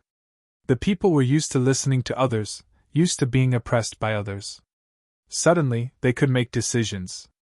This made them feel uncomfortable. A group of people huddled together and chattered. They did not dare to believe, and did not dare to believe. Chinbo had already expected such a scene. Seeing this, he could not help but envy the people of Jian City. Compared to them, the people there not only had a higher quality of life, but they also had more human rights. Once they encountered injustice, they could respond step by step and finally be dealt with properly. Although it was said that there were no absolutes in the world, and not everyone could obtain the ideal outcome when encountering injustice, but most people still received the respect of human rights. At the very least, if there was a public trial in Xian City, the people there would not be so agitated. They would even take it for granted. This was the difference. And this small difference, who knew how many years it would take for others to catch up, before they could truly accept it and change their mindset. After being distracted for a moment, Qinbo's gaze returned to the 30,000 people in front of him. Using the loudspeaker, he shouted, "Could it be that none of you have been oppressed or bullied? As long as you can provide the corresponding evidence or find a witness, then we will make the decision for you. Do you see that mountain of silver? As long as what you say is the truth, the silver there will become compensation and fall into your hands. Now I invite those who have been wronged to step forward and tell our staff about the injustice that happened to you. Believe in us, believe in yourselves, justice is in the hearts of the people." In any case, Qinbo was the political commissar of the 3rd Regiment. During this period, he had read many books and learned many things. Now that it was finally time to put it to good use, he immediately used his glib tongue and tried his best to bewitch the people with words. He firmly believed that as long as one person was persuaded and dared to step forward, there would be tens of thousands of people who would step forward. In reality, there was no need for Qinbo to say too much. Wu Hua and the others had already stepped forward. They were a step ahead of everyone else and knew what was going on with this public trial. Under the circumstances where they had communicated beforehand, they walked out of the crowd and walked over to the row of mercenaries who had set up the tables at the side of the plaza. "I want to report. I'm talking about the Jurchen Borte. My family has an ancestral jade pendant. It was accidentally seen by him and was forcibly taken away. That pendant should still be on his waist now. I want to report that the Mongolian Bagan once took a fancy to my horse and only offered 5 taels of silver. I refused and was beaten up by him. Now, that horse is still in the Mongolian camp stable. I want to report that Borte had bad intentions towards my wife. One time, when I was out hunting, he did something inhumane. In order to protect her chastity, my wife bit her tongue and died on the spot. I didn't dare to tell anyone about my return, but this matter has been in my heart for many years. If I don't take revenge, I really don't have the face to see my wife in the afterlife. Now I want the 5-star army to make a decision for me. Everyone in the neighborhood knows about this matter. Please make a decision for me. I want to report." With the first person to step forward as an example, more and more people took the initiative to step forward. They each spoke of the various grievances they had suffered, each with evidence or witnesses. Every time someone came forward to report, the mercenaries would constantly record it on paper. The auxiliary soldiers who followed them would immediately investigate and try to get to the bottom of the matter. For example, the jade pendant was indeed found on Borte's body, so it naturally had to be returned to its rightful owner. The horse with the same characteristics was also found in the stable and returned to its rightful owner. As for the deceased wife, she couldn't be found, so they took out 20 taels of silver from the silver mountain. Although the amount wasn't much, it was enough to build a new grave and even hang a chastity memorial arch. As more and more people came forward to report, the crimes of Borte, Bagan, and the others were reported to the world one by one. More and more people came forward to report. On the other hand, Hulu and Temu were rarely prosecuted. Although there were some people who came forward to say that the two of them had done something wrong, there was insufficient evidence after investigation. There was even one who was clearly falsely accusing them and wanted to take the opportunity to gain benefits. After being investigated, the commoner was severely warned by the mercenaries. When the forest was big, there were all kinds of birds. Although the commoners were at the bottom of the social ladder, there were still some who wanted to use this opportunity to make a fortune. Yang Qindong had already thought of this. Once such people were discovered, it was natural for him to give them a warning. If it wasn't for the fact that these people weren't under his rule, they would have been punished for their actions. The public hearing went smoothly. Most of the commoners who came forward to sue had evidence and reason. Plus, the incident happened in Narcissus Town, so the investigation wasn't too complicated. Even so, it still took them 3 days to finish listening to all the pleadings of the citizens. This was because there were more than 100 staff members in charge of reception and 4 battalions of auxiliary soldiers working together. Otherwise, it would have taken even longer.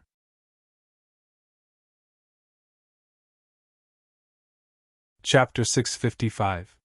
3 days later, the silver disappeared. It was all given out as compensation. The 5-star army had truly become a protective force that cared for the citizens of Narcissus Town. On the same morning, the final item of the joint trial, the sentencing. It officially began. Chinbo was still the one presiding over the meeting. In his hand he held a statistical report of the 3 days since the public trial. Using the loudspeaker, he read it out loud.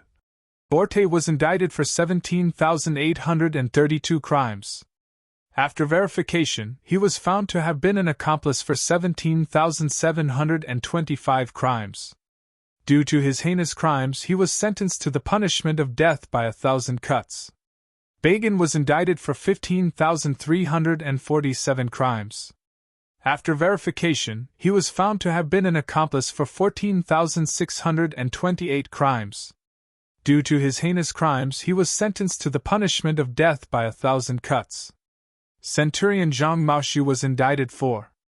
The loud and clear voice kept ringing in the air above the square. The people whose names were called had a look of despair on their faces. At that moment, even death had become a kind of happiness because they still had to go through thousands of cuts before they could close their eyes and die. As the crimes were read out, the first cry was heard in the square. Then, more and more cries were heard.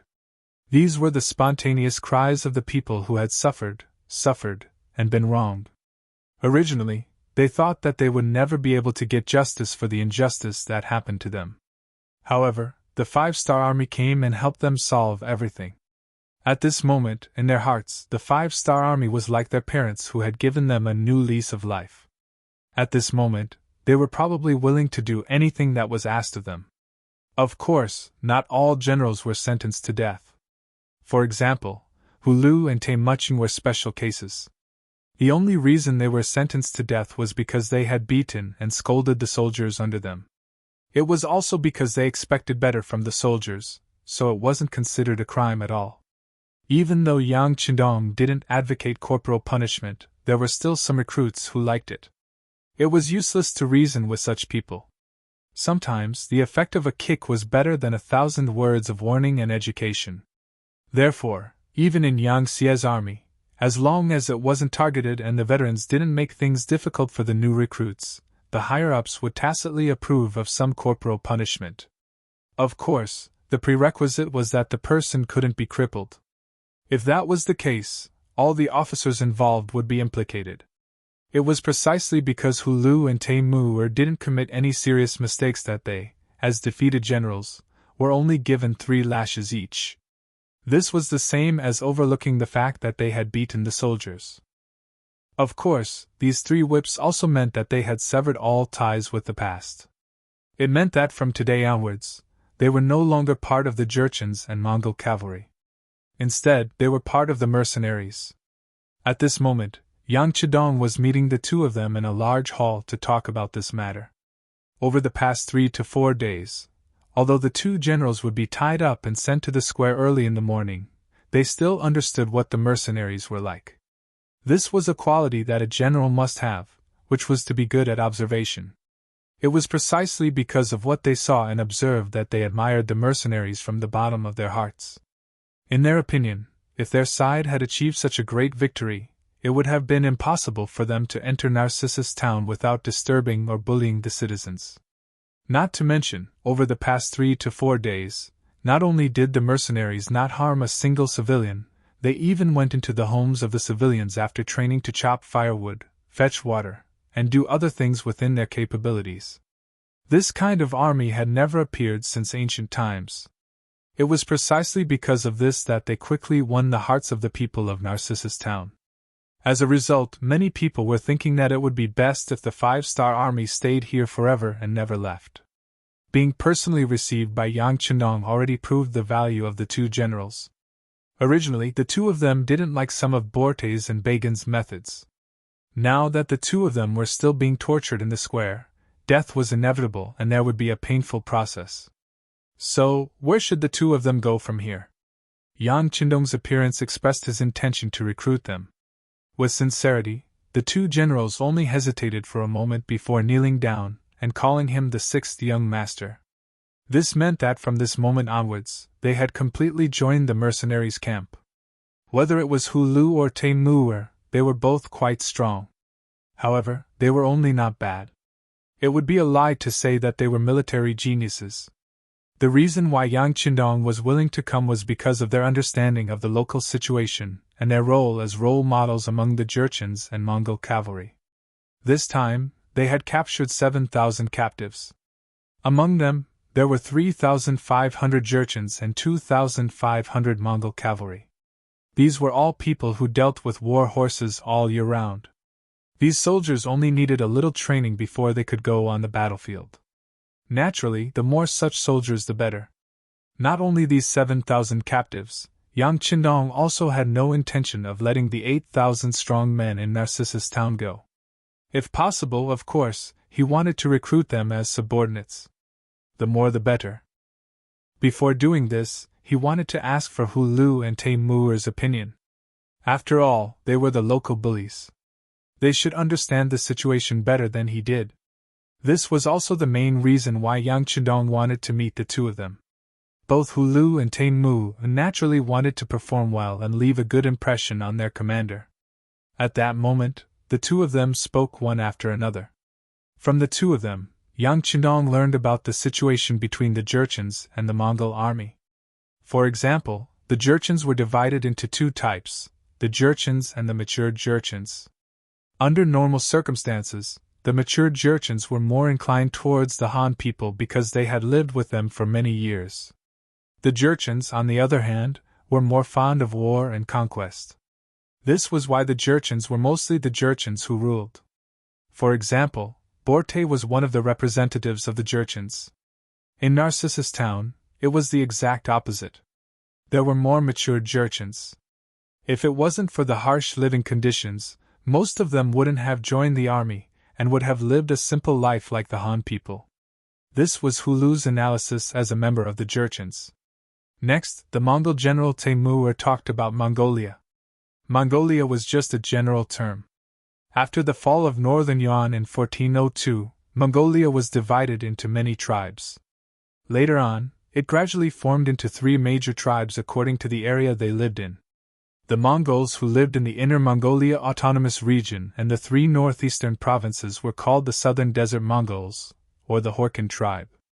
The Mongols who lived in present-day Mongolia were called the Northern Desert Mongols, or the Khalkha tribe. The Mongols who lived in Xinjiang, Qinghai, and Gansu were called the Western Desert Mongols, or the Oirat tribe. Between the 3 major tribes, there were many smaller tribes. They would often have disputes over territory and interests, which led to all kinds of wars. In short, there was only one word to describe it: chaos. Often, 2 small tribes that had a good relationship with each other yesterday might suddenly start fighting against each other today after they had just reached an alliance. For example, Bagan was once the son of a small tribe's chief. Because his tribe was annexed by others, he had no choice but to bring some of his remaining soldiers to Narcissus Town and develop there. Previously, Borte had been worried that if he touched Bagan, the Mongolian cavalry would retaliate. That was simply impossible. He was just scaring himself. Or rather, Bagan was a person who knew how to take advantage of the situation. Whether it was Hulu's or Taimur's words, it was consistent with the investigation report sent by the Security Bureau. This proved that the two of them had no intention of playing tricks with him. Yang Chendong was naturally very happy. He blurted out, "Based on your opinions, if I wanted to recruit and expand my army here, how many people would be willing to join the 5-star army?" In order not to attract the attention of Ming, Walla, or even the Mongolians, Yang Chidong planned to use the name of the five-star army before he developed enough strength in this area.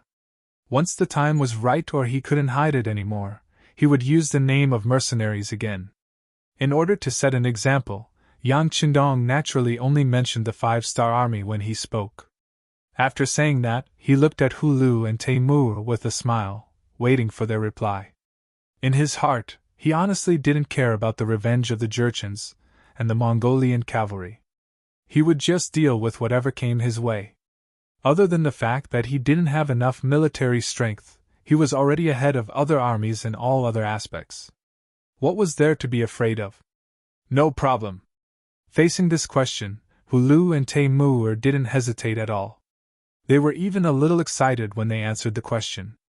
Although it was true that they had decided to join the five-star army, and with their bravery, it shouldn't be a problem for them to become an officer. However, if they could recruit more captives and civilians from Narcissus Town and let them join the army, it would be more beneficial for them to quickly establish their prestige since they were already familiar with each other. After all, everyone was familiar with each other. If they wanted to achieve the goal of taking care of each other, who would look for strangers when there were people they were familiar with? Haha, good. Yang Chidong nodded in satisfaction. He could see through Hulu and Taimur's thoughts, but he didn't care. As long as these thoughts didn't affect the overall situation, he would allow them to exist. Since that's the case, I'll have to trouble the two of you to cooperate with Commander Wu Xing, Political Commissar Chen Bo, and Commander Zhui Feng in recruiting soldiers.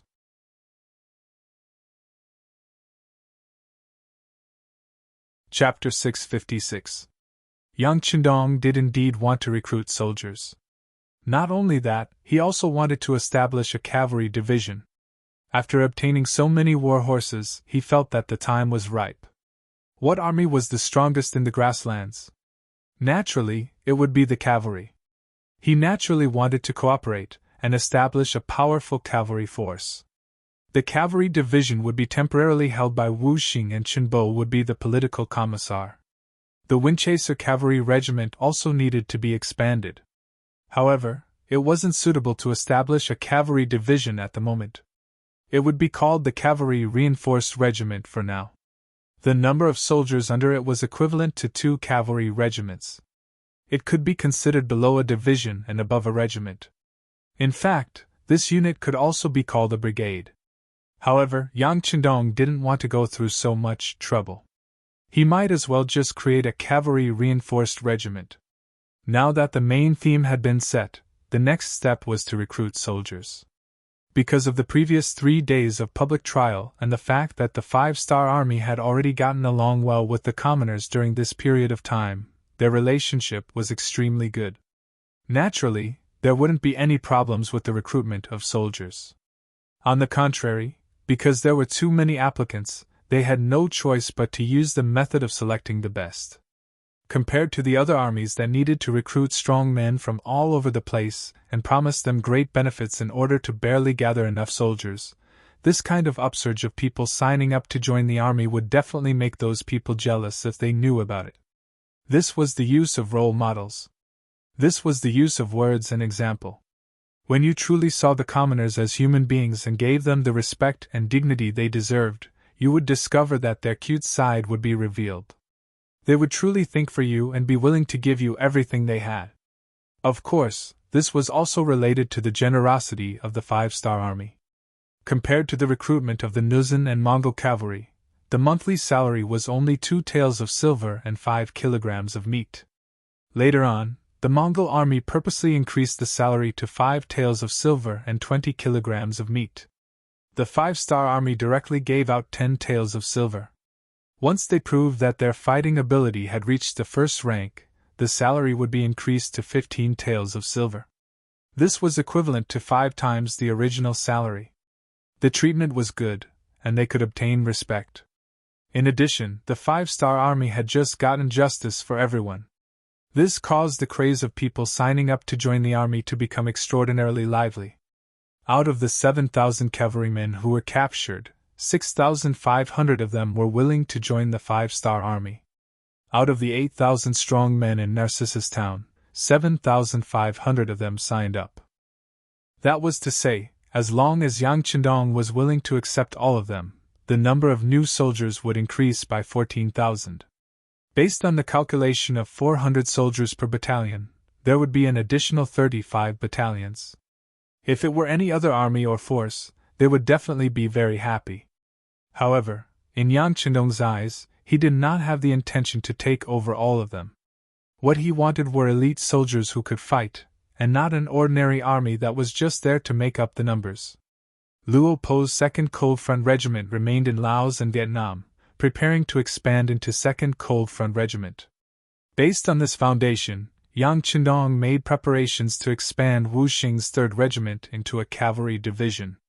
There would be 3 regiments under his command, and each regiment would be expanded from the original 4 battalions to 5 battalions. The 5th Battalion would be the preparatory battalion. In this way, the number of people in a regiment would be 1,600. 3 regiments plus a division of 400 men, in total there were about 5,200 men. Other than the cavalry division, there was also a need to build a reinforced cavalry regiment. Zhui Feng and Lu Zhuo would be the commanders of the 1st and 2nd regiments. Since it was a reinforced regiment, the organization of the regiment naturally had to be strengthened as well. A battalion would be divided into 6 companies, so 3 battalions would be a total of 1,800 people. Including the 2 companies directly under the regiment, a reinforced regiment would have a total of 2,000 people. 2 reinforced regiments would have 4,000 people. The original 6 auxiliary battalions would become an independent regiment with a total of 2,400 people. For the time being, Yang Chendong would personally lead it, and Tiger's Mane would be the regiment commander. In this way, 1 cavalry division had 5,200 people, 2 cavalry regiments had a total of 4,000 people, and 1 auxiliary soldier had a total of 2,400 people. In total, there were about 11,600 people. This was already not a small force and not a weak force. In order to fulfill this condition, he would need to recruit 6,600 people. This meant that out of the 14,000 people who signed up, he would only accept 6,600 new recruits. This meant that he would have to eliminate more than half of the people. When the news came out, the middle-aged and middle-aged men of Narcissus Town were stunned. Then, all of them worked hard to perform well and fight for the chance to join the 5-star army. Although the 5-star army was different from other armies, and they even rejected people who signed up, didn't this mean that they were strong? An army that accepted all kinds of people might seem to have a lot of people, but when it came to war, they wouldn't be as strong and powerful as they looked. On the other hand, the 5-star army was the true representative of strength. One must know that not everyone was like them, who dared to say no to the middle-aged men who wanted to join the army. The order was given by Yang Chendong, so naturally, no one would object. Next was the conscription test. The examiners would set the questions, which were horsemanship test, horsemanship battle, and strength on land. Everyone wanted to perform well. After all, if they could join the 5-star army, not only would it be a chance to prove themselves, but it would also give them an enviable monthly salary. There would be face and benefits, so naturally, everyone would fight to the death. Sa Cha River City. Sa Cha River was only a small town next to the Songhua River. However, due to its special geographical location, there was still a Biming Qianhu. Qianhu Wei's surname was Yi La. He was a standard Nuzan tribe member, and belonged to the Nuzan branch. At this moment, Yi La was receiving Hui Libu, who escaped from Narcissus Town, in his Qianhu residence. Everyone was a Nuzan and belonged to the Nuzan branch, so naturally, they kept in contact. Hui Libu would even come to Sa Cha River to deliver gifts under General Borte's orders during the holidays. However, this time, he came alone. He didn't even ride a horse. Yi La was very curious about Hui Libu's sudden arrival and his down-and-out appearance. However, when he heard about what happened in Narcissus Town, Yi La couldn't help but frown. After some time, he asked in a very serious tone, "You said that the 5-star army stole 2,000 war horses from the Jian province left guard. Is that true?" I know you want to return to Narcissus Town for revenge, but please remember that some things can't be said carelessly. Not only will you lose your head, but you will also implicate the Nuzan people in the army. General Yi, I can vouch for this with my head. The 5-star army was the one who stole the Jian province left guard. This is no secret in Narcissus Town. She puffed out her chest and raised her head. She didn't have the slightest intention of backing down. She patted her chest and made a promise. He stared at Hui Libu seriously, but the latter's gaze was still as resolute as ever. Finally, Yi Lao let out a long sigh. All right, if what you said is true, then this is equivalent to making a great contribution to Northern Ming. I will immediately report this matter to the higher-ups. Once the 5-star army is eliminated, the territory of Narcissus Town will be yours. Thank you, General. Hui Libu's face was filled with joy and excitement. He didn't forget to make a promise. Don't worry, General. Once I take control of Narcissus Town, the previous rules won't change. I still have to rely on your help. The so-called rules naturally referred to the filial piety during festivals. However, Yi Lao didn't care about that at this moment. He was thinking about how to use this matter to raise his status in the new Ergon-Duci region and how to expand his power. Female Jinren, especially Xingnu Jinren, were naturally good at fighting. The generals of Baiming had already seen this. Therefore, more and more female Zenrens were being promoted. Some became Baihu, some became Vice Qianhu, and Yi Lao became a Major Qianhu. It seemed that a Major Qianhu would have a bright future. However, only he knew how difficult it was for a female Jinren to squeeze into the group of people with the highest authority. To do this, not only did he need the support of nobles, but he also needed enough military achievements. The appearance of the 5-star army seemed to give him an opportunity.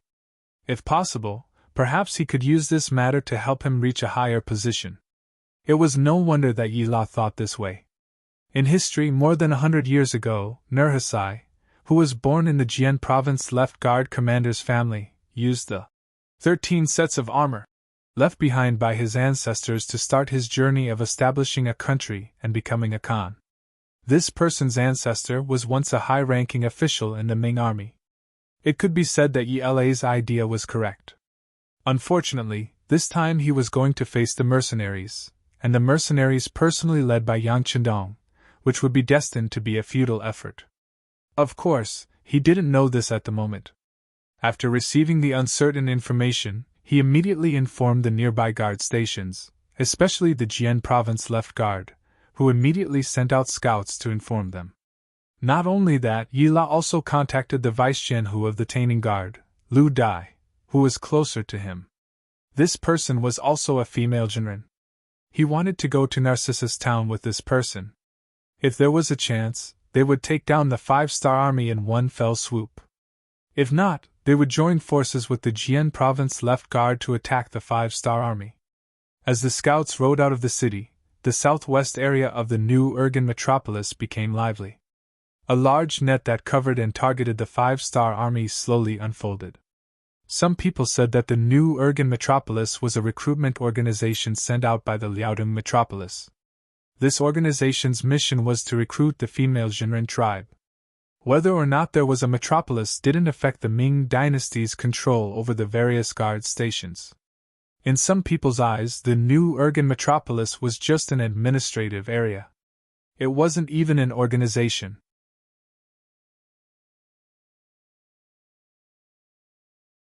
Chapter 657. Was that right? Yes and no. Yes, that was because history had indeed developed this way. However, with the appearance of Yang Qidong, history had already deviated from its original path. Baiming's emperor, Zhu Qiyu, had only limited his influence to the north. This gave him more energy to control the new Ergon-Duci region.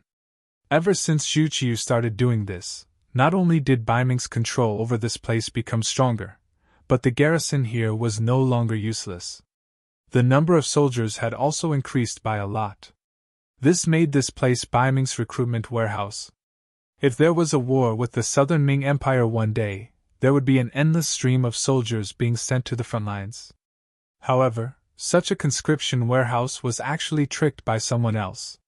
It was imaginable how furious the generals of the various guard posts would be when they heard this news. This was no longer riding on a tiger's head, but riding on a tiger's head and shitting on it. This was intolerable. Yella also saw through this, so when he spread the news, a huge net had been set up to target the 5-star army. A huge war was unavoidable. Narcissus Town. After 3 days of public hearings and 7 days of conscription examinations, 6,600 new recruits had been selected and were officially assigned to the various divisions and battalions. More than 6,000 people had joined all of a sudden. This number was much more than the original mercenary army and 5-star army. This unavoidably lowered the 5-star army's combat ability and even pushed the mercenary army, which was a first-class army, down to a second-class army. This was the pain of expanding the army. It was unavoidable. Fortunately, with Yang Qindong's leadership, as long as they went through the baptism of war, he believed that the 5-star army would definitely shine brightly and become a first-class army again. After staying in Narcissus Town for 12 days, the team of close to 12,000 people finally had to leave. Before he left, Yang Qindong left behind many weapons he had seized from the Borte tribe and Bagan tribe. According to him, there were close to 8,000 young adults and 50,000 civilians in Narcissus Town. They belonged here and had the right to defend their rights, so he left these weapons for them to use in forming their own army. Yang Qindong believed that with weapons in Narcissus Town, no one would take the initiative to bully them as long as they were united against external threats. Of course, a person's path still had to be walked by themselves. Yang Qindong could not take care of them forever. Perhaps one day, he would point his army at the new, gone prefect, and the civilians would really be liberated. Yang Qindong did not know how long he would have to wait for that day. However, he was clear that his current mission was to get to the Walla region. If they were able to fight evenly with Ming, he would not attack. Instead, he would head northeast to test the strength of the Mongolian cavalry. If possible, he would go north to the Golden Horde. That was also ruled by the Mongolians and would be the Russian region in the future. As a country that spanned across the Eurasian continent, Russia had yet to rise. It had already lived under the rule of the Mongols for more than 200 years. In history, the Golden Horde was in a period of decline. Taking advantage of this opportunity to occupy this place and prevent the unborn Russia from ever appearing again was one of the main reasons he brought his army here. Of course, before doing this, he had to balance the military strength of northern Ming and Vala. Only when they were balanced and kept each other in check would he be able to free himself to deal with the Mongolian issue.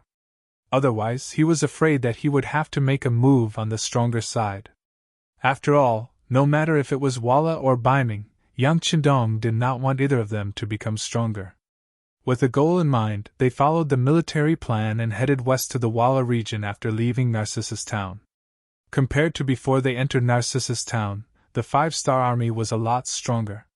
When they walked on the main road, they looked a lot more majestic. It was obviously difficult for such an army to hide their tracks, so they were quickly targeted by the Ming cavalry from Saha River City and Taining City. This time, Chiliarch Yella personally led 300 cavalry from the Saha River Guards. Along with him were 300 cavalrymen from Peaceful City, led by Vice Qianhu Lu Dai. A total of 600 cavalry followed behind the 5-star army. If they were slow, they would be slow. If they were fast, they would be fast too. It was obvious that they could not beat them, but they would definitely bite them to death. The news of the sudden appearance of Ming cavalry was immediately sent to Yang Qindong, who was on his white dragon horse. Reconnaissance Battalion Commander Su Yunxing, who was also riding on a horse, came to Yang Qindong's side. Thanks to the expansion of the army, he had filled up another battalion and returned to his position as battalion commander. 6th Young Master, we have already asked around. The ones following us are Ming cavalry from the Saha River Guards and Taining City. They have a total of 600 cavalry. Oh right, the 2 Kiliarchies leading the troops are called Yella and Lu Dai. They are both Nuzin. I heard from the captives that they are very good at fighting, Su Yunxing said excitedly. Although both Yila and Lu Dai were very careful, if they wanted to follow the 5-star army, they would have to send out scouts to follow them. Just 2 hours ago, Su Yunxing had used the 95 style to injure 2 enemy scouts on horseback. From their mouths, he had hurriedly rushed over to report the situation to them. 600 cavalry? Dozen generals. Yang Qindong's lips twitched into a smile. Looks like news of what happened in Narcissus Town has already spread. They should already know that we were the ones who stole over 2,000 warhorses from Jian Province, Northern Guard, and Northern Guard. Su Yunxing was originally feeling smug about getting some information about the enemy, but after hearing Yang Qindong's analysis, he was naturally confused. 6th young master, that shouldn't be. We did everything cleanly from the beginning to the end. Although many people in Narcissus Town know about this, we just left. The news shouldn't have spread so quickly, right? Haha, nothing is absolute. Who knows if there are other channels in Narcissus Town that can spread the news to the outside world? Yang Qindong shook his head. He would never underestimate any enemy, nor would he think that he was the smartest person. Because anyone who did this would not live long. There was nothing wrong with thinking the best of things, but preparing for the worst. All right, increase the number of scouts at the front. If I'm not wrong, there should be people waiting for us at the Liao River area in front of us. His tone was neither hurried nor slow, but his attitude was very firm. Su Yunxing was very puzzled when he saw all this. How did the 6th young master know that there would be enemies waiting for them ahead? He was the leader of the scouts, okay. However, since this was what the 6th young master said, Su Yunxing naturally could not object. He only agreed with a dubious thought and rode off. Liao River was a large river that blocked the path of the 5-star army. There were only 2 ways to enter the Walla area from Narcissus Town. One was to go north over the mountains and cross the Daxingen mountain range, or go west and cross the Liao River. Considering that the army was now all cavalry, passing through a primitive forest like the Daxingen mountain range was extremely difficult. In the end, Yang Qindong made a decision and decided to take the Liao River. However, if they wanted to pass through the Liao River, they would definitely have to return to the territory under the Jian Province Guard's jurisdiction. It would not be easy for so many troops to take the path. It was very likely that a great battle would be unavoidable. Fortunately, Yang Qindong had already made preparations for this. He wanted to train his troops, and what was the best way to increase an army's combat strength? Of course, it was a great battle to his heart's content. It could be said that when Yang Qindong chose to enter the Walla through the Liao River, he had already made preparations for a battle with the Baiming army. However, what he never expected was that because he wasn't able to return, the news was leaked ahead of time. Right now, at the Liao River, it wasn't just the nearby Baiming's 30,000 guards that were waiting for him. The Jian Province Left Guard, Maolian Guard, Twin City Guard, Jian Province Guard, and Shenyang Central Guard that received the news had already sent troops, or they had already hurried to the northern source of the Liao River, or were currently hurrying over. The scouts sent out by the reconnaissance battalion quickly received this news. After compiling the information and sending it to Battalion Commander Su Yunxing's hands, it was then sent to Yang Qindong. At this moment, when Battalion Commander Su looked at Yang Qindong, his eyes were full of admiration and respect. Without any reference or data, completely relying on intuition and guesses to predict the next step of the situation. What was there to be scared of when following such a meticulous commander? Yang Qindong didn't reveal a trace of arrogance. Instead, he carefully read the information gathered by the reconnaissance battalion. The Twin City Guard had 300 infantrymen, the Maolian Guard had 300 infantrymen, and the Jian Province Left Guard had 2,000 infantrymen led by Commander Tang Longtian. In addition, the Jian Province Guard had 2,000 cavalrymen and 1,000 infantrymen led by Commander Sun Hong. The Shenyang Central Guard had 2,000 cavalrymen and 1,000 infantrymen led by Commander Zhu Dehai. In addition to the Liao River Guard and the Saka River Guard and Taining Guard that were following behind, there were around 5,000 cavalrymen and 5,000 infantrymen. This was a total of 10,000 enemies.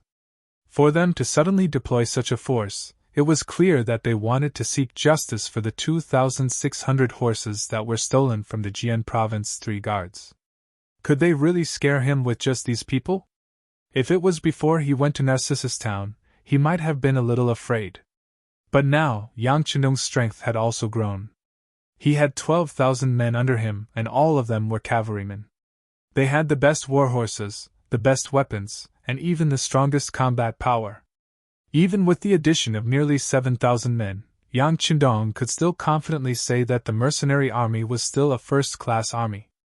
With the addition of powerful war horses, they could completely overcome the weakness of having a large number of new recruits.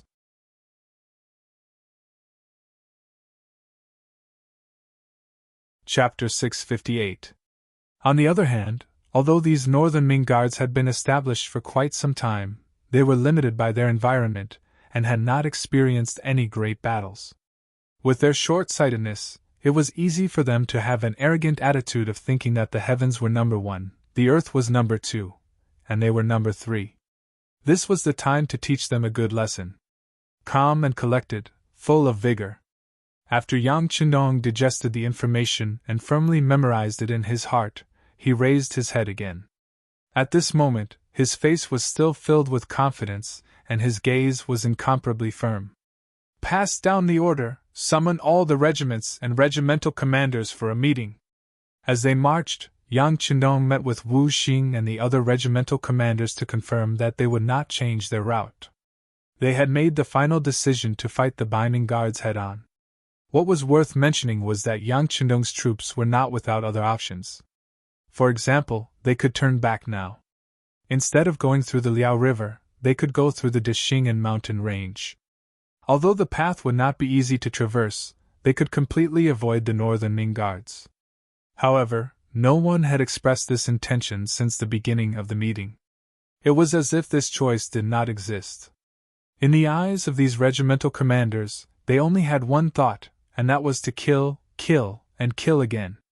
After deciding to fight the Binding Guards head-on, the next step was to mobilize the troops before the battle. In order to maximize the strength of the Jurchens and Mongolians who had just joined, Yang Chendong said that for every enemy they killed, every enemy's nose would be awarded 1 point and 10 taels of silver. In ancient times, there were many ways to record one's achievements. The most common way was to cut off the enemy's head to prove one's achievement. It was fine if one only killed 1 or 2 enemies, but if there were too many, one's entire body would be covered in heads. It would affect one's strength, and it would still look too bloody. Yang Chendong suggested that the beheading should be changed to cutting off the nose, also known as cutting off the nose in ancient times. Once a person's nose was cut off, it was likely that not many people could continue to live. The so-called achievement was based on 100 points. Those who had more than 100 points were qualified to become an auxiliary soldier. Those who had more than 1,000 points were qualified to join the Cold Front. This was also Yang Chendong's tolerance towards the Jurchens and the Mongol cavalry. If it were any other alien race, no matter how great their contributions were, they would not be qualified to test Lin Feng. On the other hand, these two ethnic groups were heavily influenced by Han culture.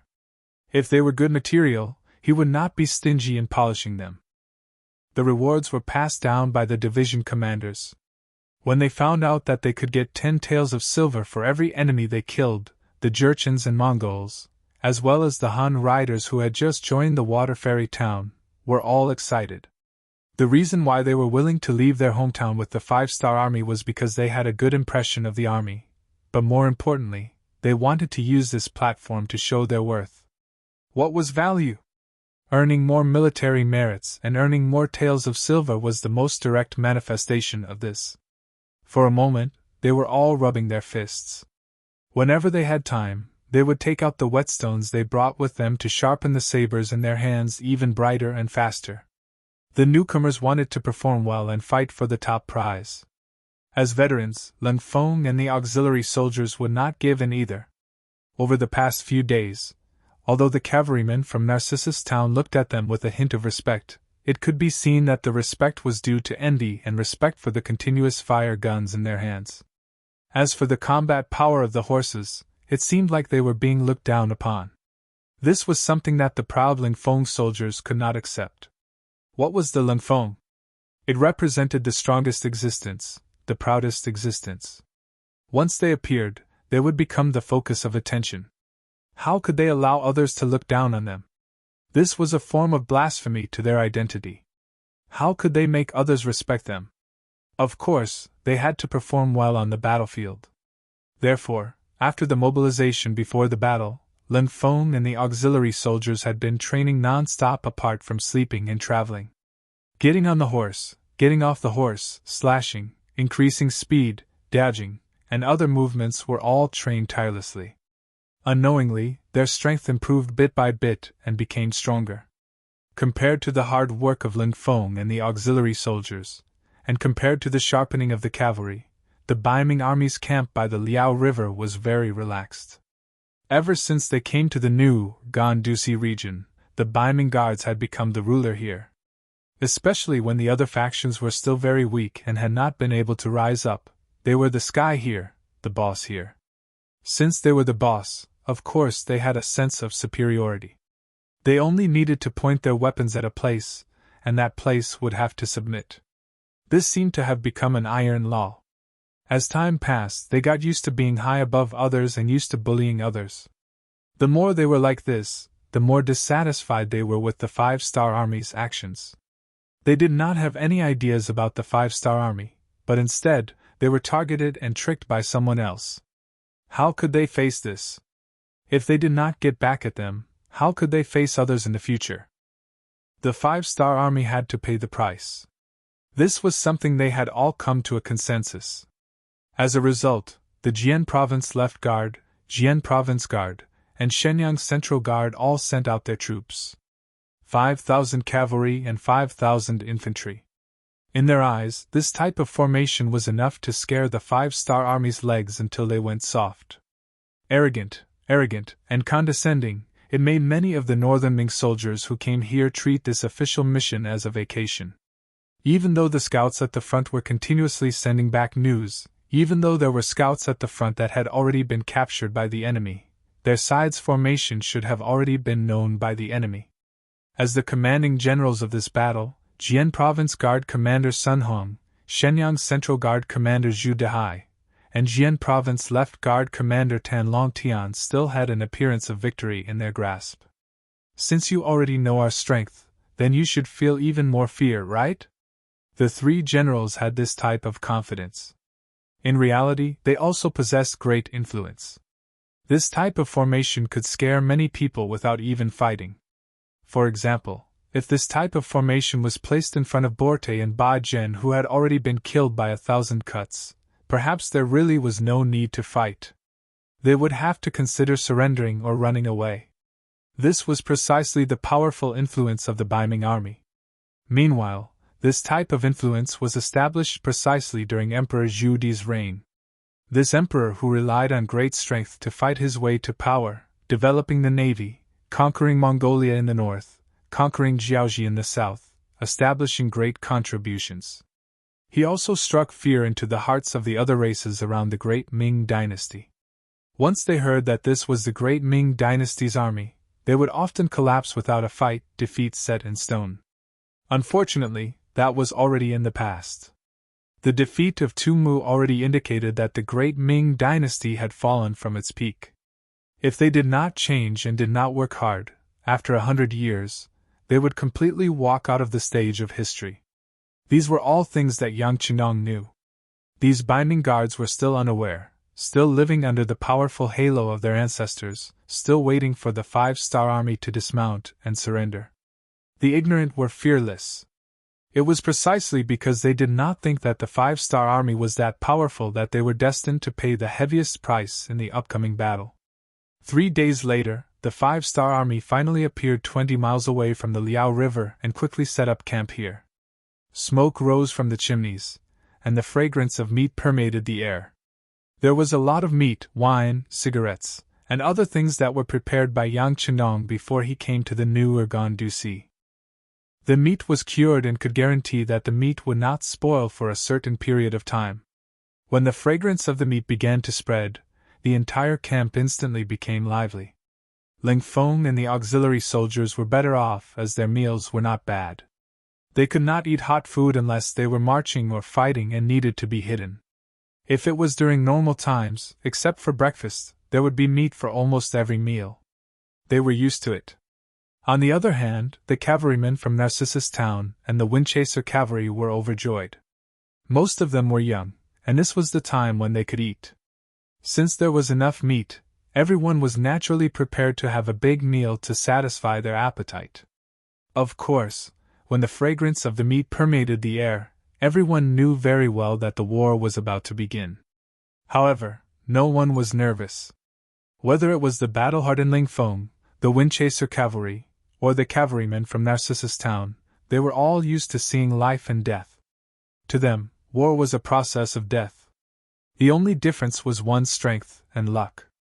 At the same time, war was also a process for them to reap rewards. Once they won, the benefits they received would be much greater than usual. As the saying went, wealth comes from danger. Needless to say, after witnessing the might of the continuous fire muskets in the hands of the Ling vanguard and the shiny steel sabers in the hands of the Ling vanguard, the auxiliary troops, and the Windchaser cavalry, although they were envious, they also wanted to own such powerful and excellent weapons one day. At the same time, they were very confident. With such powerful comrades, what was there to be afraid of? Victory would definitely belong to them. The 5-star army finally arrived and set up camp 20 miles away. When the news reached the Biming army's camp, the 3 generals in charge gathered together. However, there was no prepared sand table in front of them, and the 3 of them did not intend to sit down and discuss tactics. There was only meat and wine in front of them. The 3 of them ate and drank as they talked about their experiences. Most of the time, they talked about the war between Biming and Walla. Both sides suddenly fell out with each other. Then, both sides stationed their troops at the border. After that, they began probing each other. Once they got used to each other's tactics or figured out each other's strength, a huge battle would be unavoidable.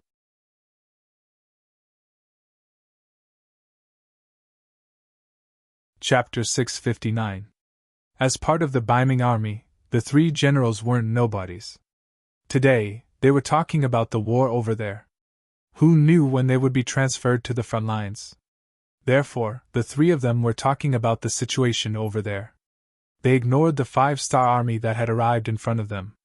Even though the scouts had reported that there were more than 10,000 people on the other side and that they were all cavalry, the 3 generals still didn't take them seriously. Perhaps they already knew that the 5-star army was recruiting soldiers in Narcissus Town. From their point of view, how strong could a newly formed army that hadn't even gone through training yet be able to display such a strong combat strength? They were the Biming army and represented the strongest country and army in the world. Why would they be afraid of a new army that hadn't undergone the baptism of the battlefield? However, they had quite a number of war horses. After defeating the 5-star army, the 3 generals could sit down and discuss how to divide them up. The 3 generals drank and chatted until they were a little tipsy. Only then did they disperse. Only then did Sun Hong, the commander of the Jian Province Guards, speak. General Zhu, General Tang, I hope that we can unite tomorrow and restore our glory. Yes, please rest assured, General Sunday. Zhu Dehai and Tang Longtian also cupped their fists with a serious look on their faces. Then, they strode out of the tent. At this moment, the 3 of them didn't take tomorrow's battle seriously. In their opinion, it was like an adult beating a child. They usually didn't want to lower themselves to your level, but once they stretched out their arms, victory would be decided with a slap. The mercenary camp was also unusually quiet at this moment. Other than the soldiers on night duty, everyone else had already gone to sleep after eating their fill. There would be a big battle tomorrow, so everyone needed to conserve their energy. In Yang Chinom's commander's tent, there were still oil lamps that hadn't been extinguished. With that chi, Yang Chinom would often rest for 4 hours a day to ensure that he would be full of energy and vigor. At this time, he was not sleepy yet. He was standing in front of the sand table and looking carefully. Even though he held another military meeting before dinner and discussed all the possible problems that should be prepared and might happen, he still wanted to verify if there was any negligence before the war. Perhaps some people would attribute all of Yang Chendong's achievements to Okura, but if it wasn't for his hard work and diligence, even if he could win, he wouldn't have made such great progress in less than 4 years. Young master, it's almost midnight. Go and rest. Tiger's Mane walked into the tent sleepily. He first patted Beta Persei, who was standing at the side waiting for orders, and told him to take the time to rest. Tiger's Mane then walked over to the sand table. You slept well. Yang Chendong raised his head and casually glanced at Tiger's Mane, who was walking over, then waved his hand. I'm not sleepy yet. I don't need anyone to serve me here. You can go and sleep a little longer. When Tiger's Mane came to Yang Chendong's side, he had already recovered his energetic appearance. No need, young master. I'll sleep after dinner. I've slept enough, he.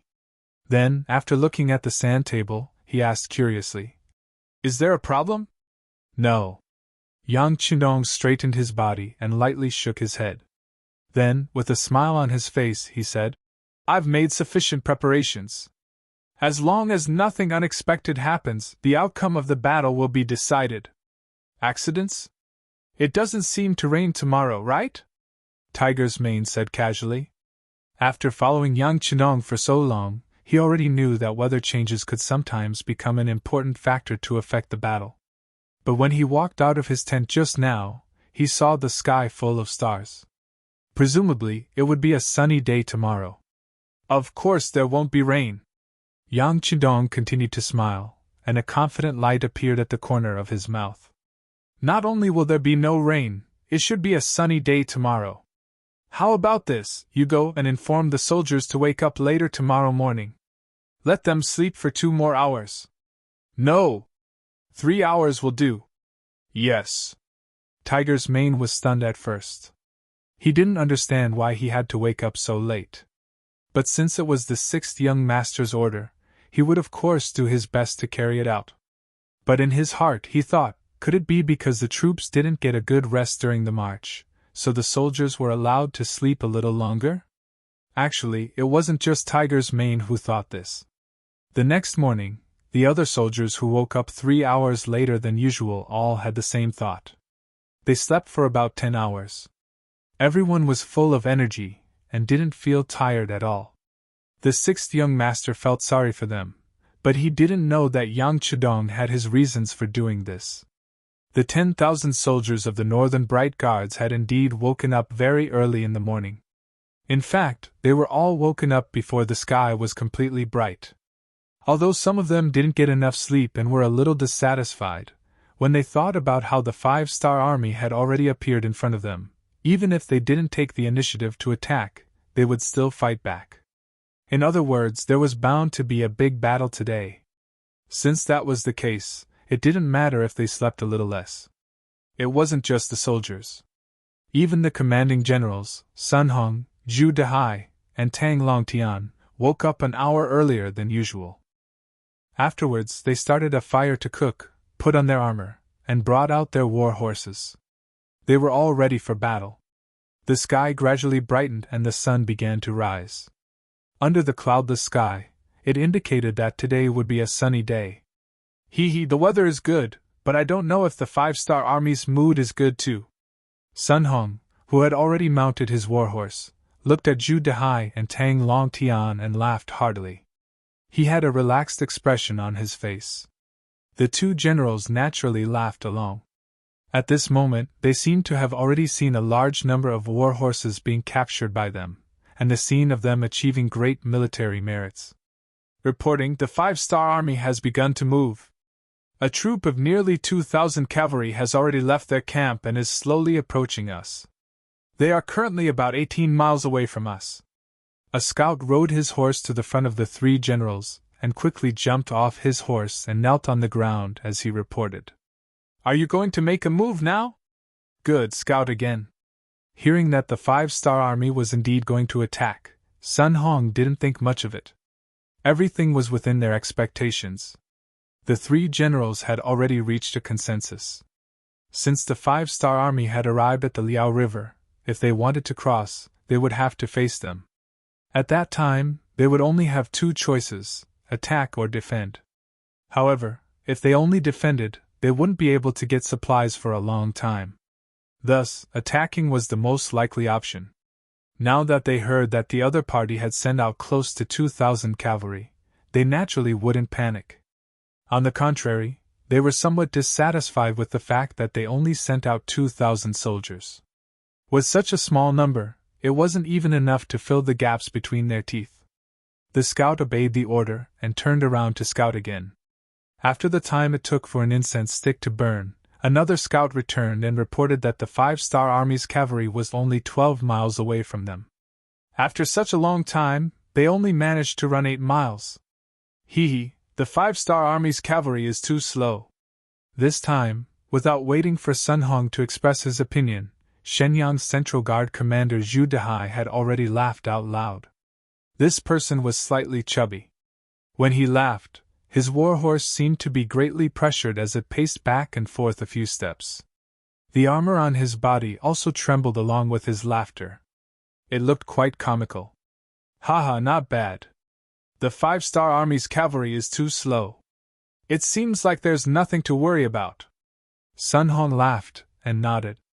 At this moment, he was even more confident in this battle. After hearing Commander Sun Hong and Commander Zhu Dehai's words, the other Qianhu and Baihu commanders beside them all nodded. The commander of the Jianzhou left guard, Tang Longtian, directly shouted, "Inform the soldiers to be alert and prepare to face the enemy." The Baiming city guard soldiers who were originally standing by the river lazily were all alerted by their superiors. Some of them held large swords, some of them held shields, some of them held bows and arrows, some of them held spears, and some of them prepared barricades. They all began to move. They were only waiting for the 5-star Army's cavalry to appear so that they could teach them a lesson. 20 miles away, in the 5-star Army's camp, the soldiers had a good night's sleep. After eating a nutritious breakfast, they began to wait for the order to march. In the command tent, after waiting for the regimental and battalion-level officers to walk in one by one, they stood in 2 rows and looked at Yang Chenong, who was sitting at the head of the table. After looking at each officer, Yang Chenong, who was originally serious, suddenly smiled and explained, "The plan has changed. The time of the attack has been extended to 2 hours, but I don't know if everyone is ready now. Reporting to the 6th young master, the preparations are complete. We can attack at any time." The officers were full of energy as they spoke. "Good."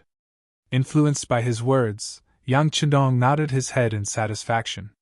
Then, he looked at Su Yunxing, the commander of the reconnaissance battalion, and asked, "How are the Bugs, Northern Ming cavalry scouts, being dealt with? Have the 1st and 2nd regiments set off according to the plan?" Su Yunxing, who was called, stood up straight and raised his head. He was full of energy as he said, "Reporting to the 6th young master, 32 Baiming were killed an hour ago. Commander Wu and Political Commissar Chen have already set off according to the plan. They should arrive at the designated location in 2 hours and launch the attack." "Beautiful." Yang Chenong snapped his fingers and looked at Su Yunxing. "The reconnaissance battalion did a good job. After this mission is completed, you will be the first to receive the credit. Now I have another mission for you. You can take care of the 600 cavalry soldiers that are tailing us."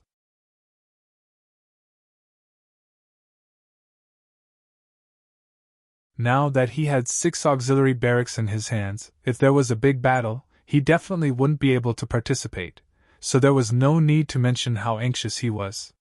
Yang Chenong pondered for a moment.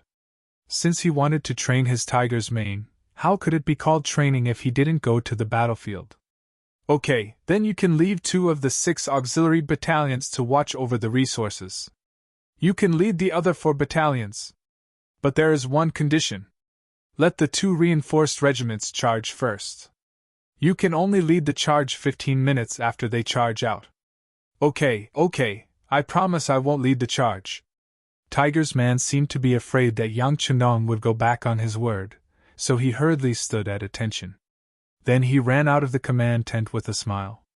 Although the order to attack was the last, no matter what, it was still a chance to lead the troops. This was already a big breakthrough for him. By Ming garrison camp. The infantry and cavalry were separately preparing for defense. According to the plan, they would first block the first wave of attacks from the 5-star army, then the cavalry would suddenly charge out and completely defeat the 5-star army. The development of reality was very smooth at first. There were already scouts who reported that the 5-star army was moving towards them. Although there were less than 2,000 cavalry, it was enough for them to prepare for battle. What they didn't expect was that when the previous scout reported that the enemy was less than 12 miles away, the next scout reported that the 5-star army suddenly stopped and then retreated. They retreated? Sun Hong's face was filled with disbelief. He then looked at Zhu Dehai and Tang Longtian beside him. Zhu Dehai, who was being stared at by him, also had a face full of confusion. He could only find an explanation for himself. Could it be that they found something wrong? But that shouldn't be the case. We didn't prepare any ambush. They really didn't prepare any ambush. Perhaps in the eyes of the 3 generals, even if they were to face the 5-star army head-on, they still had enough confidence to defeat them. Even if the enemy's numbers were not less than theirs, even if the enemy was all cavalry, they still thought so. It had to be said that they were that confident. Oh no! It should be said that they were that arrogant. It was precisely because they didn't prepare any ambush that the 5-star army's sudden stop and subsequent retreat was so confusing. Just as the 3 generals were looking at each other, another cavalry scout reported that the 5-star army had started moving again, but it was obvious that they were moving at a very slow speed. What are they doing? Sun Hong was confused. This kind of advance, stop, retreat, and advance again. Moreover, the speed of the advance was very slow. It was really out of his expectations. It had to be said that he had led troops for many years, but not to mention seeing this kind of fighting method, it was the first time he had even heard of it. General Sun, do you think they are afraid? That's why they. Tang Longtian, the commander of the Jianzhou Left Guards, seemed to have suddenly thought of something and asked. After hearing Tang Longtian's explanation, Zhu Dehai, who was also at a loss, silently nodded his head. It seemed like this was a reasonable explanation. Otherwise, why would the enemy move forward and retreat in a completely different way from the norm on the battlefield? Ha ha! Sun Hong also believed that this was the result, and immediately laughed out loud. Not bad, not bad, it seems like the enemy is really afraid.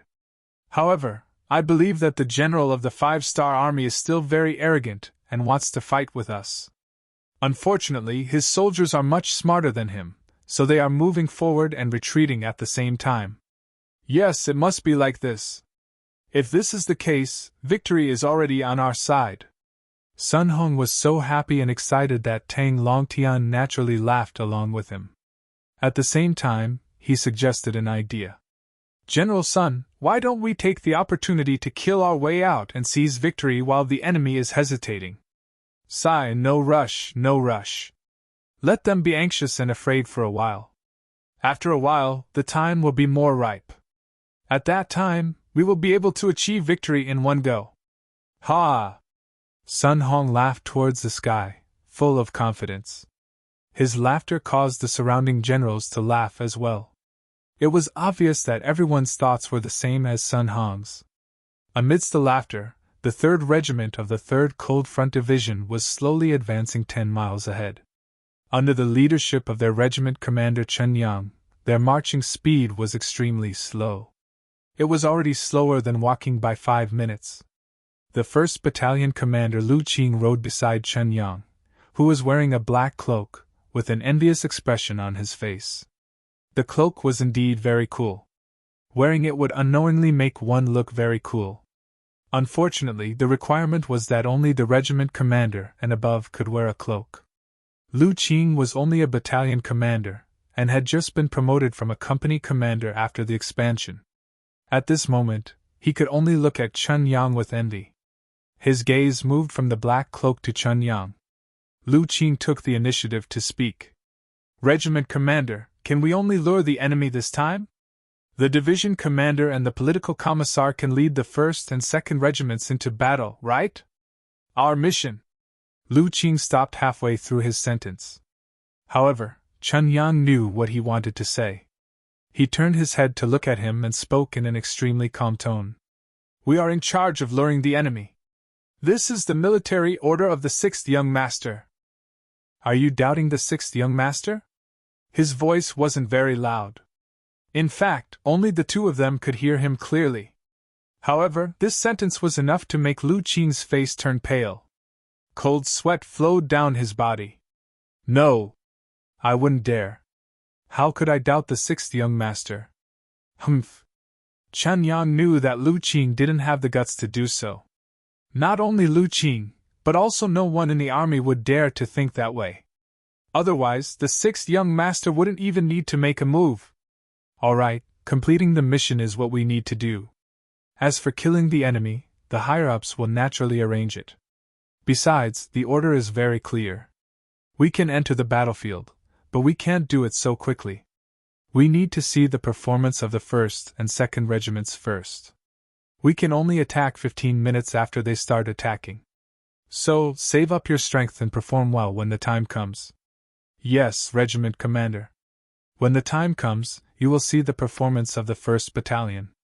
Lu Qing couldn't help but clench his fists. As a new battalion commander, he indeed needed to perform well in order to submit a perfect answer sheet. The conversation between the two came to an end.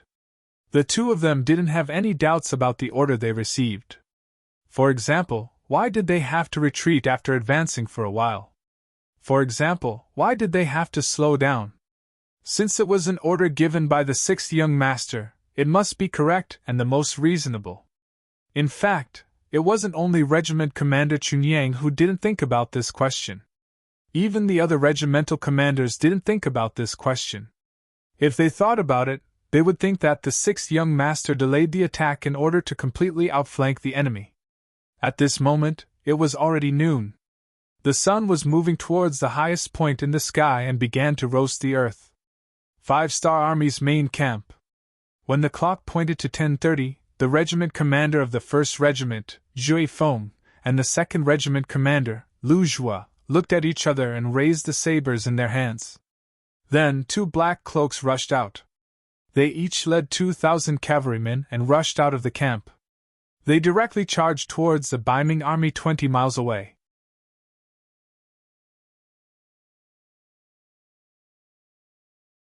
Chapter 661.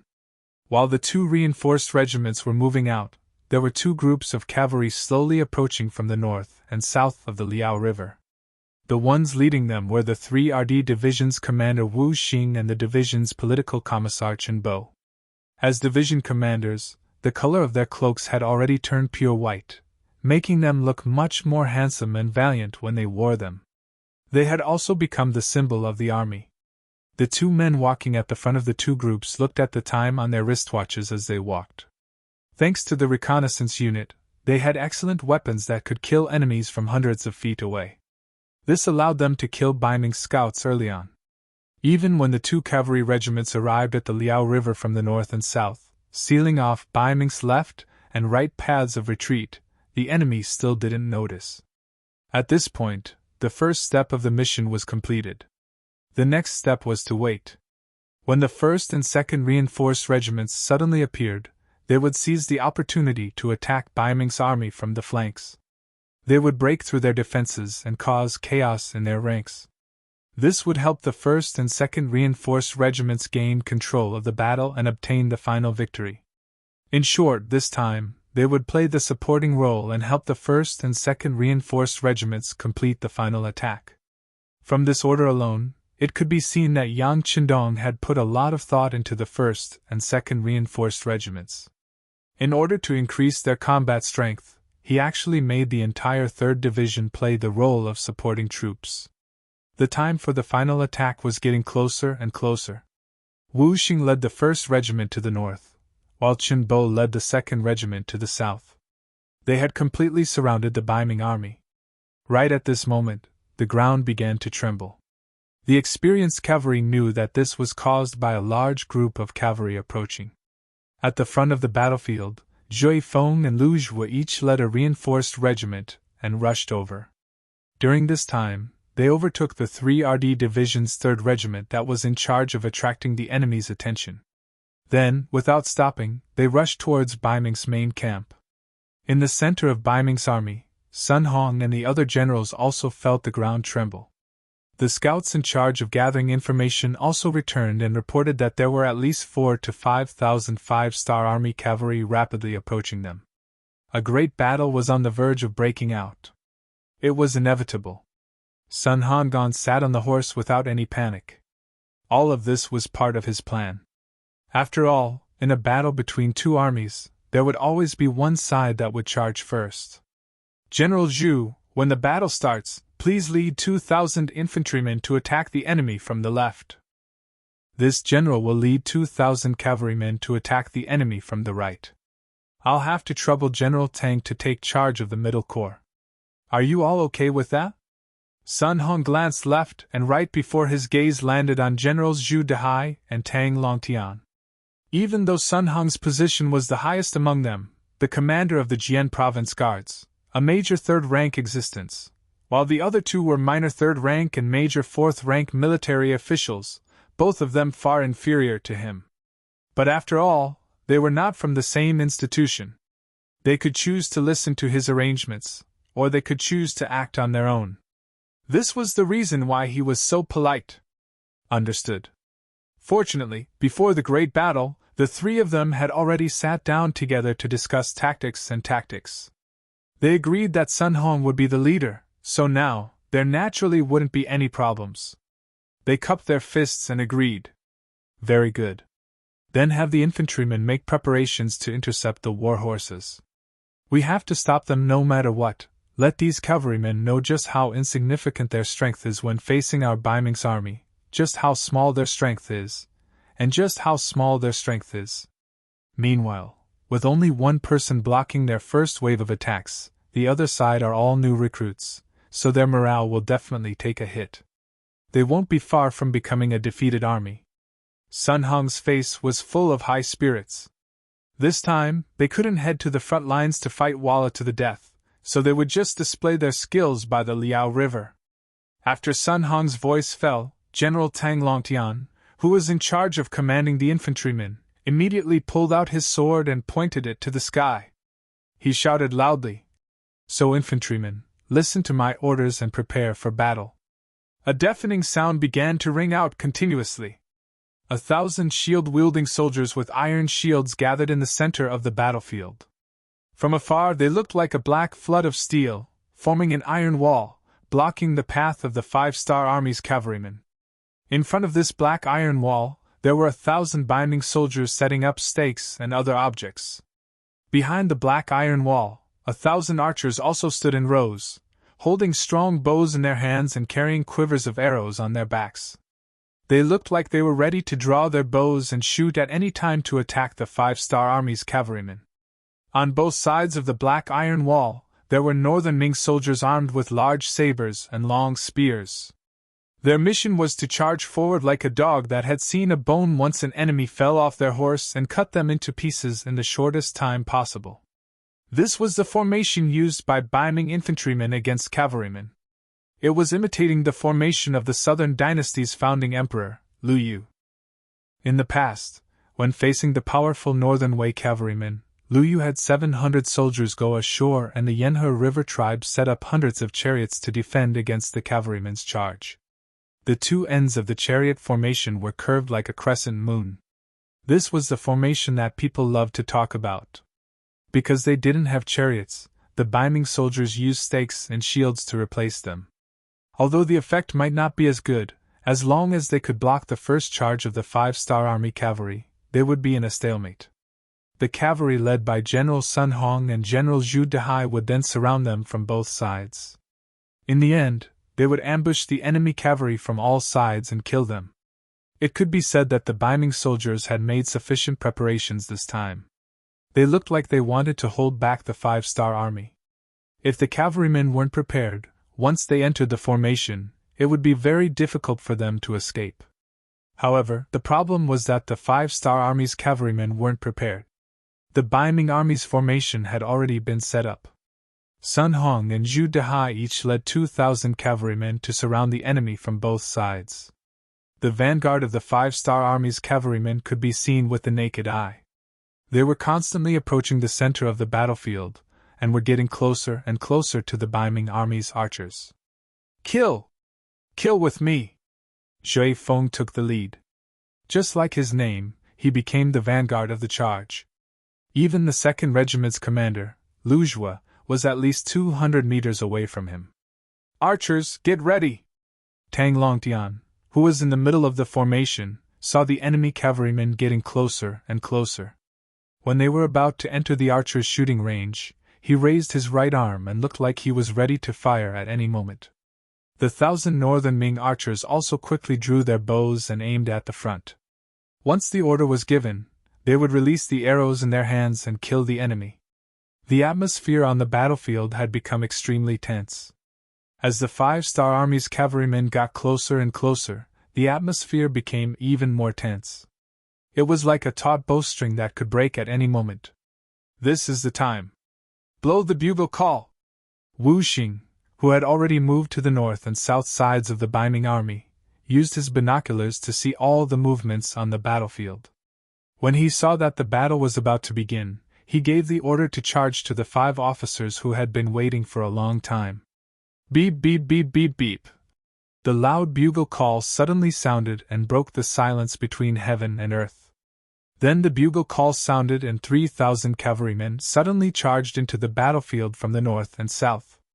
They came to the sides and the back of the Ming army. The sudden change caused Tang Longtian, who was in the middle of the formation, to turn around and look. When he saw that there were actually countless enemy cavalry appearing, he first said not good and then ordered his deputy beside him, Wang Tong of the 30,000 guards, to lead the remaining 300 cavalry to charge out and stop the cavalry of the Five-Star Corps that suddenly appeared behind them. General Sun Hong, who was riding on a horse to surround the Five-Star Army's cavalrymen, was also shocked by the huge formation behind him. He had a feeling of uneasiness just now. He kept thinking that something was wrong, but he couldn't figure it out. Now, he finally understood. It turned out that he didn't receive any information from the scouts on both sides.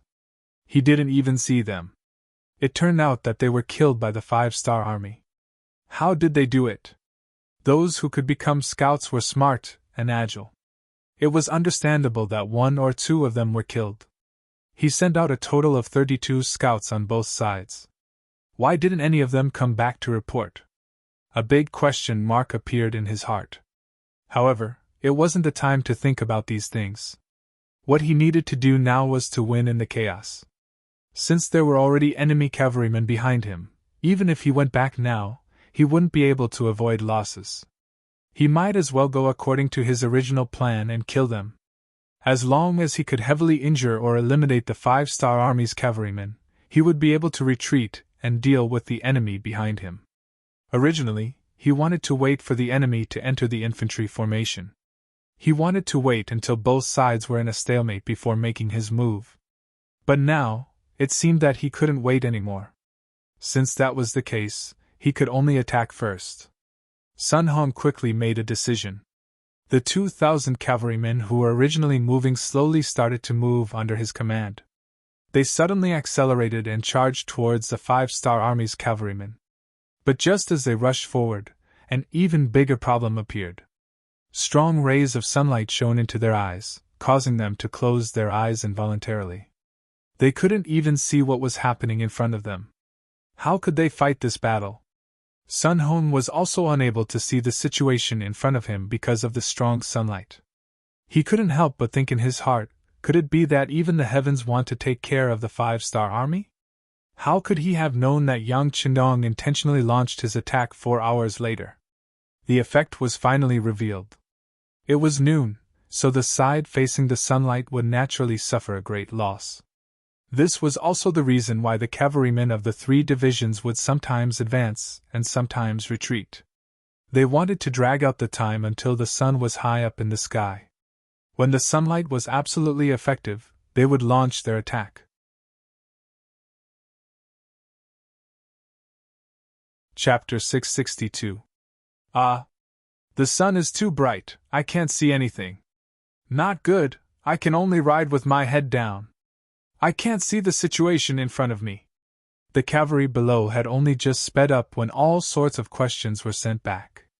As the main general, Sun Hong had a bad feeling in his heart. He knew that it was time for him to make a decision. If he hesitated for even a moment longer, he would suffer irreparable losses. Retreat, everyone retreat and regroup with the infantry. He knew that if they continued to charge forward, they wouldn't even be able to use a fifth of their strength. How would they fight this battle? He immediately gave the order while turning his horse around. On the other side, Zhu Dehai also made the same decision as Sun Hong. He also led his troops towards the sun and similarly felt the blinding sunlight. He also knew that if they continued to fight, they would not be able to display their strength. Thus, he decisively gave the order to retreat. Just like this, before they could complete the encirclement, before the battle even started, the 4,000 Ming cavalry had no choice but to retreat. However, it was already too late for them to retreat. Behind them, the 3,000 cavalry from the 1st and 2nd regiments of the 3rd Division had already broken through the 300 cavalry led by Wang Tong. In front of 10 times the cavalry, Wang Tong had acted in a panic. After a single charge, Wang Tong was cut down on his horse by Wu Xing, who was wielding a steel saber. With the death of their main general, the rest of the cavalry lost their morale. They put up a show of resistance and threw down more than 100 corpses before returning to the middle of the infantry. Behind these 100 over northern Ming dynasty cavalrymen, there were over 3,000 cavalrymen from the 5-star army. They urged their horses to chase after the northern Ming dynasty cavalrymen while shouting loudly. From time to time, they would shoot arrows with the bows in their hands. Without any morale, the 100 or so Ming cavalry didn't even have the strength to fight back. After throwing down more than half of the corpses, less than 80 of them made it back to the middle of the army. Before they could even gain a foothold, Wu Xing and Qin Bo had already led the 1st and 2nd regiments to kill their way behind them. Every time they raised their sabers, they would reap the life of an enemy soldier. At the front, Windchaser had already led a company of cavalry as the vanguard to kill Ming's infantry. With their superb horsemanship, they leaped over the barricades on the ground and launched a series of fierce attacks on the shield-bearers. Due to the chaos at the rear, the 1,000 shield-wielding soldiers were already in disarray. The enemies at the front were also charging ferociously. Very quickly, some of the weaker Ming infantry broke away from the formation. Every time this happened, they would be faced with the fall of a sharp saber, or the result of a person's head flying off with a raise of a saber. Following Zhui Feng's arrival, 1st Battalion Commander Deng Yu, 2nd Battalion Commander Gao Danhua, and 3rd Battalion Acting Battalion Commander Hulu's subordinates all followed behind. With the advantage in numbers and the speed of the steeds, the infantry shield-bearers, who were already riddled with holes, suffered heavy pressure again and again. Finally, their formation was thrown into chaos, and they were all separated and killed by the cavalry. Regiment Commander Lu Zhua of the 2nd Reinforced Regiment also rushed over. Seeing that the enemy's infantry were already in disarray and that it was only a matter of time before they were defeated, he turned his spear and aimed it at Zhu Dehai's 2,000 cavalry that were still retreating. Battalion Commander Ma in the middle, Battalion Commander Ding in the left, Battalion Commander Tay in the right. Everyone, follow me and kill! Lu Zhua had been promoted from the Auxiliary Regiment Commander to the Cavalry Regiment Commander. He wanted to perform well, but at this moment, Zhu Dehai's troops had become his stepping stone. In addition, the 3 battalion commanders under him were also outstanding cavalry. For example, 1st Battalion Commander Ma Xiangshan, 2nd Battalion Commander Ding Shan, and 3rd Battalion Acting Battalion Commander Tai Mu were all people who had interacted with warhorses for many years. He was very confident in their strength. Now that he had the opportunity, he naturally wanted to use his cavalry to attack his cavalry. He wanted to see the strength of his cavalry regiment. Cavalry against infantry, and with the advantage in numbers, even if he won, there was nothing to brag about. However, when cavalry fought against cavalry, it would be a battle of swords and spears. it would depend on one's ability. The originally proud Ma Xiangshan and the others wanted to perform well. With Lu Zhuo's order, it could be said that it was exactly what they wanted. Immediately, the 2,000 cavalry of the reinforced regiment quickly changed direction and went straight for Baiming Zhu Dehai's troops who were still retreating. Zhu Dehai, who was retreating, let out a sigh of relief. They didn't have to face the sun anymore. This allowed his cavalry to display their original strength. As the main commander, he had more confidence in his heart. However, before he could fully recover from his shock, a large number of cavalrymen appeared in front of them. This cavalry unit was wearing all kinds of clothing. From afar, there were Nuzan's clothing, Mongols' clothing, Han people's clothing, and even army green clothing. It could be said that there were all kinds of clothing. However, they all had one thing in common, and that was that each of them held a shiny saber in their hands, and each of them wore a pair of ink-black goggles that protected their eyes from afar. Naturally, the northern Ming cavalry would be at a disadvantage if they were to face the sun head-on. However, with the addition of the sunglasses, the 2nd Regiment was no longer a problem. The glare of the sun had been reduced infinitely, and was placed at the side. Right now, what they needed to do was to charge and charge. In the process of charging, the cavalry drew their bows and shot. As they approached, they shot the Baiming cavalry who were not fully prepared. Zhu Dehai's troops, who were retreating, had already lost their formation.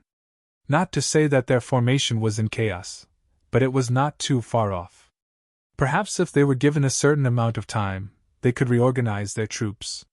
But would Lu Zhuo give them time? One side was unprepared, and the other side was ready.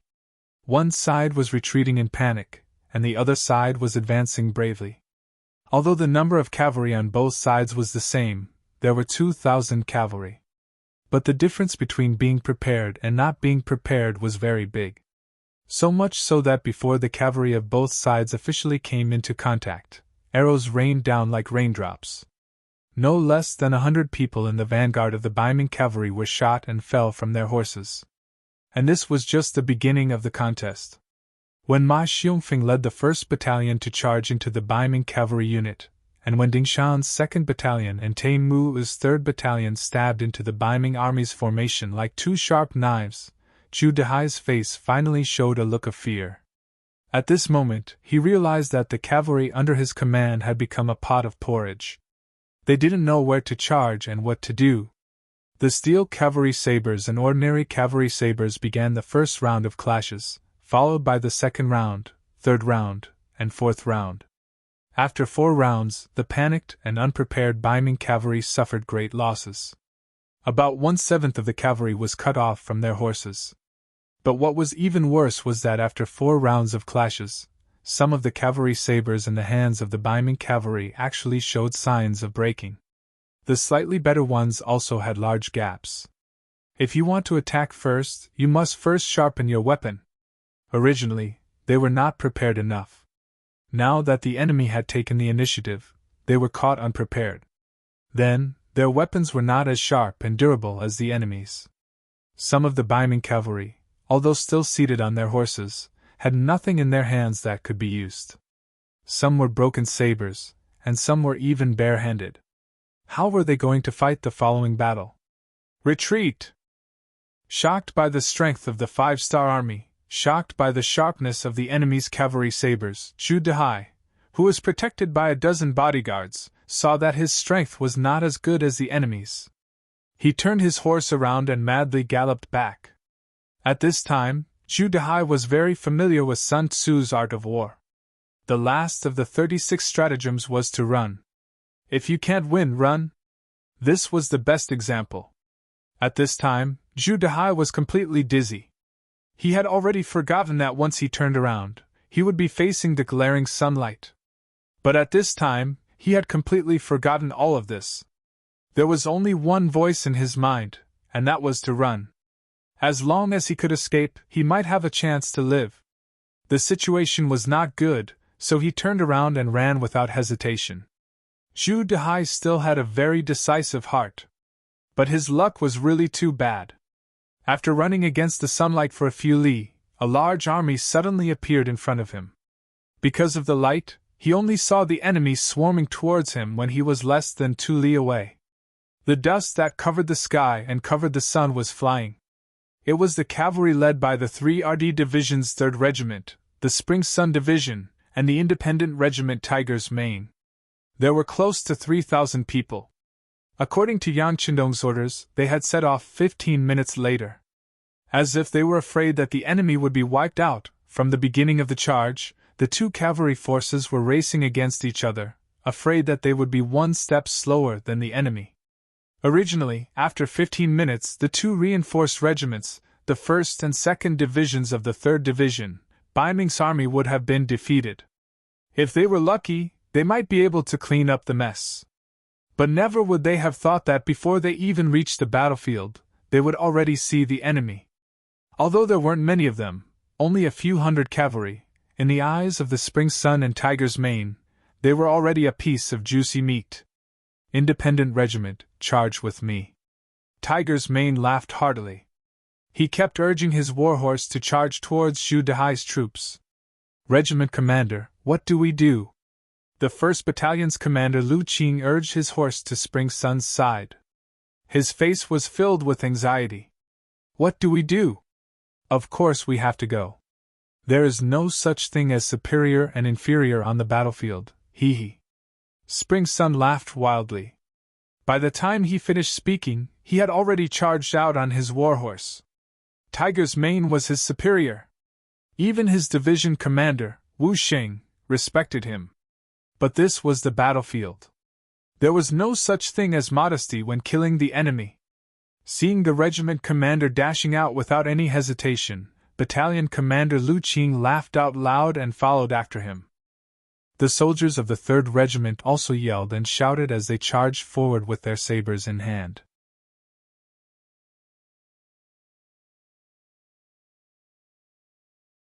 Chapter 663. Per Zhu Dehai. He thought that his actions were decisive. He thought that he was like a gecko with a broken tail, and that he could finally escape. But he never imagined that he would have to face two ferocious armies. When he discovered his opponents, his fate was already sealed. The cavalry from both sides collided in the blink of an eye. Just as the cavalry clashed with the cavalry, blood splattered everywhere. Sharp sabers flashing with silver light were constantly raised and chopped down. One by one, the Bai Ming cavalry was forced to block the attacks. Some of them couldn't even withstand one blow, and were immediately chopped down from their horses. Some of them were quite good on horseback, but when faced with continuous chopping and chopping, how many times could they block? They could only raise their arms a few more times. In the end, they still couldn't avoid the fate of being chopped down from their horses. Zhu Dehai's horse-riding skills were considered passable. He was barely able to exchange blows with the two 5-star army cavalrymen. Under the powerful impact, he could already feel his arms swelling. Just as he was thinking that he wouldn't be able to withstand a few more collisions like this, he was afraid that he wouldn't be able to lift his arm anymore. However, when their weapons collided for the 3rd time, a completely unexpected scene occurred. The saber in his hand actually broke into 2 pieces. How could this be? This scene caused Zhu Dehai's eyes to widen. The quality of the saber in his hand wasn't bad. How could it break after only 3 collisions? If he didn't even have a weapon, how could he fight? All kinds of thoughts flashed through his mind. Then, another cavalry from the 5-star army flew past them. Zhu Dehai reflexively raised his right arm to block the attack. But then, an intense pain spread from his arm to his entire body. Then, he stared in disbelief as his right arm was separated from his body. Fresh blood spurted out from his body and filled his eyes. His right arm was already gone. He didn't feel the pain because the saber in the hands of the 5-star army was too fast. It was so fast that he didn't even feel the pain before everything was over. And before he could cry out in shock, another cavalry from the 5-star army rode past him. This was a scene that he would never forget for the rest of his life. For the first time, he could clearly see his own back. That was the last thing he saw before his head flew high into the air. Then, there was only darkness, an endless and boundless darkness. The hundreds of Ming cavalry that escaped were quickly disintegrated under 2 charges from the 5-star army. About 2/3 of them died in battle and 1/3 was taken captive. At the same time, the Ming cavalry under General Sun Hong was also targeted by the reinforced cavalry regiment. When Winchester discovered that Luju's troops were chasing after Zhu Dehai's troops, he gave the task of dealing with the Ming infantry to the 1st and 2nd regiments of the 3rd Division. He led the reinforced cavalry regiment to target the more powerful Sun Hong's troops. Using young Master Yang Chendong's words, 10,000 cavalry against 5,000 Ming cavalry and 5,000 Ming infantry. The battle hadn't even started yet, but the outcome had already been decided. Rather than calling it a battle, it was more accurate to call it a training exercise. Even if it was a training exercise, how to ignite everyone's fighting spirit, how to create an invincible heart through this battle, this was the true meaning of this battle. Since it was a training exercise, of course they had to choose the strongest enemy as their opponent. Looking at the battle horses, Ming's 2,000 cavalry was barely enough to be seen. Everyone in the reinforced cavalry regiment, put on your glasses and follow this regiment commander. After adjusting the direction of the battle horses, Winchester released a loud shout, taking the lead and bringing the 1st and 2nd regiments of the reinforced cavalry regiment to charge towards the right side of the battlefield. People shouted, horses neighed, banners covering the skies, bright 5-starred banners fluttering in the wind, everywhere. The bugle call that replaced the sounds of drums sounded again and again, loud and clear, pouring into the ears of everyone on the battlefield. Sun Hong, who was still backing up, had a downcast expression on his face.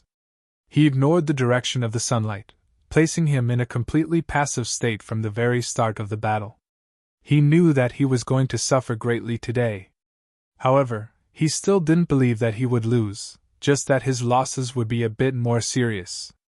It was because he was leading 2,000 cavalry from the Jianzhou Guard, the elites of the northern soldiers, possessing second-rate fighting strength. Unless they were facing the Mongol cavalry and Walla cavalry who had lived on horses since childhood, no enemy would make him feel fear. Release the arrows, draw the blades, charge. Cut the enemy into several pieces, let them know what kind of fate awaits those who make our Jianzhou Guard cavalry their enemies. A roar sounded. Sun Hong held a large blade that was over a zhang in length. After releasing a loud shout, under the protection of a group of personal guards, he increased the speed of his horse, charging towards the reinforced cavalry regiment led by Winchester. The 1st Battalion is at the front, the 2nd Battalion is in the middle, and the 3rd Battalion is at the back. Winchester similarly didn't show any weakness. Brandishing the cavalry blade that flickered with cold radiance, after releasing a loud shout, he also took the lead and launched a fierce charge. The two forces of cavalry with similar strength and numbers finally began to clash an hour after the battle began. When enemies met on a narrow path, the courageous would emerge victorious. A battle of cavalry where every blade drew blood began. Charge! Charge! The commanders of both sides separately gave the final military orders. A total of 4,000 war horses clashed together by the Liao River, becoming a great battle. In just the first clash, there were already countless streaks of bright red blood that splashed in all directions. At any moment, there would be cavalry soldiers that fell off their horses, or there would be broken limbs that flew into the air. There were Ming cavalry, Nuzan cavalry, Mongol cavalry, and Han cavalry that fell off their horses. At this moment, the cavalry all displayed their abilities. At this moment, no one would show you the slightest bit of leniency because of your background or race. At this moment, if you didn't kill others, then you would be killed by others. No one was an exception. Winchester raised his cavalry blade, already continuously hacking down more than 10 people. At least 4 Ming cavalry were chopped off their horses by him. At the same time, 3 enemies were injured by him. His body also suffered 2 cuts. Fortunately, he had the protection of the bulletproof vest, so these 2 cuts didn't truly injure him. Jianzhou Guard cavalry is unordinary after all. After another charge, Winchester, who had rushed to the back of Ming cavalry, reined in his horse. He sighed in his heart, and at the same time, his fighting spirit was infinitely aroused. "You guys are very strong, right? That's good. The stronger the opponent, the more you can train yourself." He believed that after this battle, although there would be some losses in the reinforcement regiment, their combat strength would definitely increase by a lot. Wasn't this what the 6th young master and himself wanted? Not far away, Commander Wu Xing and Political Commissar Chen Bo, who had already divided the Ming infantry into several groups, also noticed the battle on the right side of the battlefield. They saw that the reinforcement regiment already had more than 100 people killed or injured, but they didn't have any intention of joining in. If an army wanted to grow, the process must be bloody. Only after experiencing this could they become a truly strong army. During this process, others couldn't help much. Of course, Wu Xing and Uncle Chen were also watching this place. As long as they noticed that the reinforcement regiment was not as strong as the enemy, they would immediately intervene. In short, they would never allow their side to be defeated in front of them. However, the reality was that this kind of thought was destined not to appear. After this clash, the two sides had already swapped positions. Hundreds of cavalry from both sides had fallen, as well as many lonely war horses. However, this didn't mean that the battle was over. It was just the beginning. After the two sides swapped positions, the dazzling sunlight once again shone on the faces of the Ming cavalry. Sun Hong's expression was frighteningly dark. Just now, he had also displayed his might and killed at least 3 5-star army cavalry. At the same time, he also noticed that the enemy had something that could protect their eyes. He didn't know what it was called, but he knew that with that thing, they didn't seem to be afraid of the dazzling sunlight. The enemy had it, but he didn't. Now that he had to face the sunlight and attack, the disadvantage would uncontrollably appear. The cavalry of the Jianzhou Guard seemed to be in danger.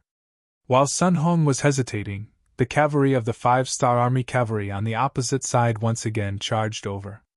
It was still the 1st Battalion at the front, followed by the 2nd Battalion, and the 3rd Battalion at the back. Ma Xiangshan, the commander of the 1st Battalion, shouted loudly. Combined with the blood of the enemy that flew to his face when he killed the enemy just now, it made him look very scary at this moment. There was a feeling of a killing god that walked out of hell. Ma Xiangshan held the saber in his right hand and the reins in his left hand. He attached his body to the horse as much as possible to protect the streamline of his body and reduce the wind resistance. This allowed him to charge forward at a faster speed. This speed could multiply the power in his hands. At this time, once the saber was slashed out, even a small tree stump could be easily cut down.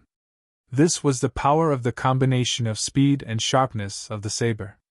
The saber that was given to them this time, although it wasn't as long as the spear and saber, because it was short, it was more powerful and nimble. In addition, it had a very satisfying sharpness. The number of enemy cavalry that died in Ma Xiangshan's hands had already exceeded 5 people, which made him very satisfied. He also seemed to be born for the battlefield. After killing several people, not only did he not feel the slightest bit of fatigue, but he was also very excited. This excitement naturally turned into boundless killing intent. When he waved the saber again, his face was only left with a flush of excitement. The more he fought, the braver he became. This was the description of soldiers like Ma Xiangshan. Following Ma Xiangshan's loud shout, the soldiers of the 1st Battalion were also inspired and infected. They all shouted and rushed forward together with the battalion commander. From afar, he was like a sharp arrow that directly pierced into the ranks of the Ming cavalry.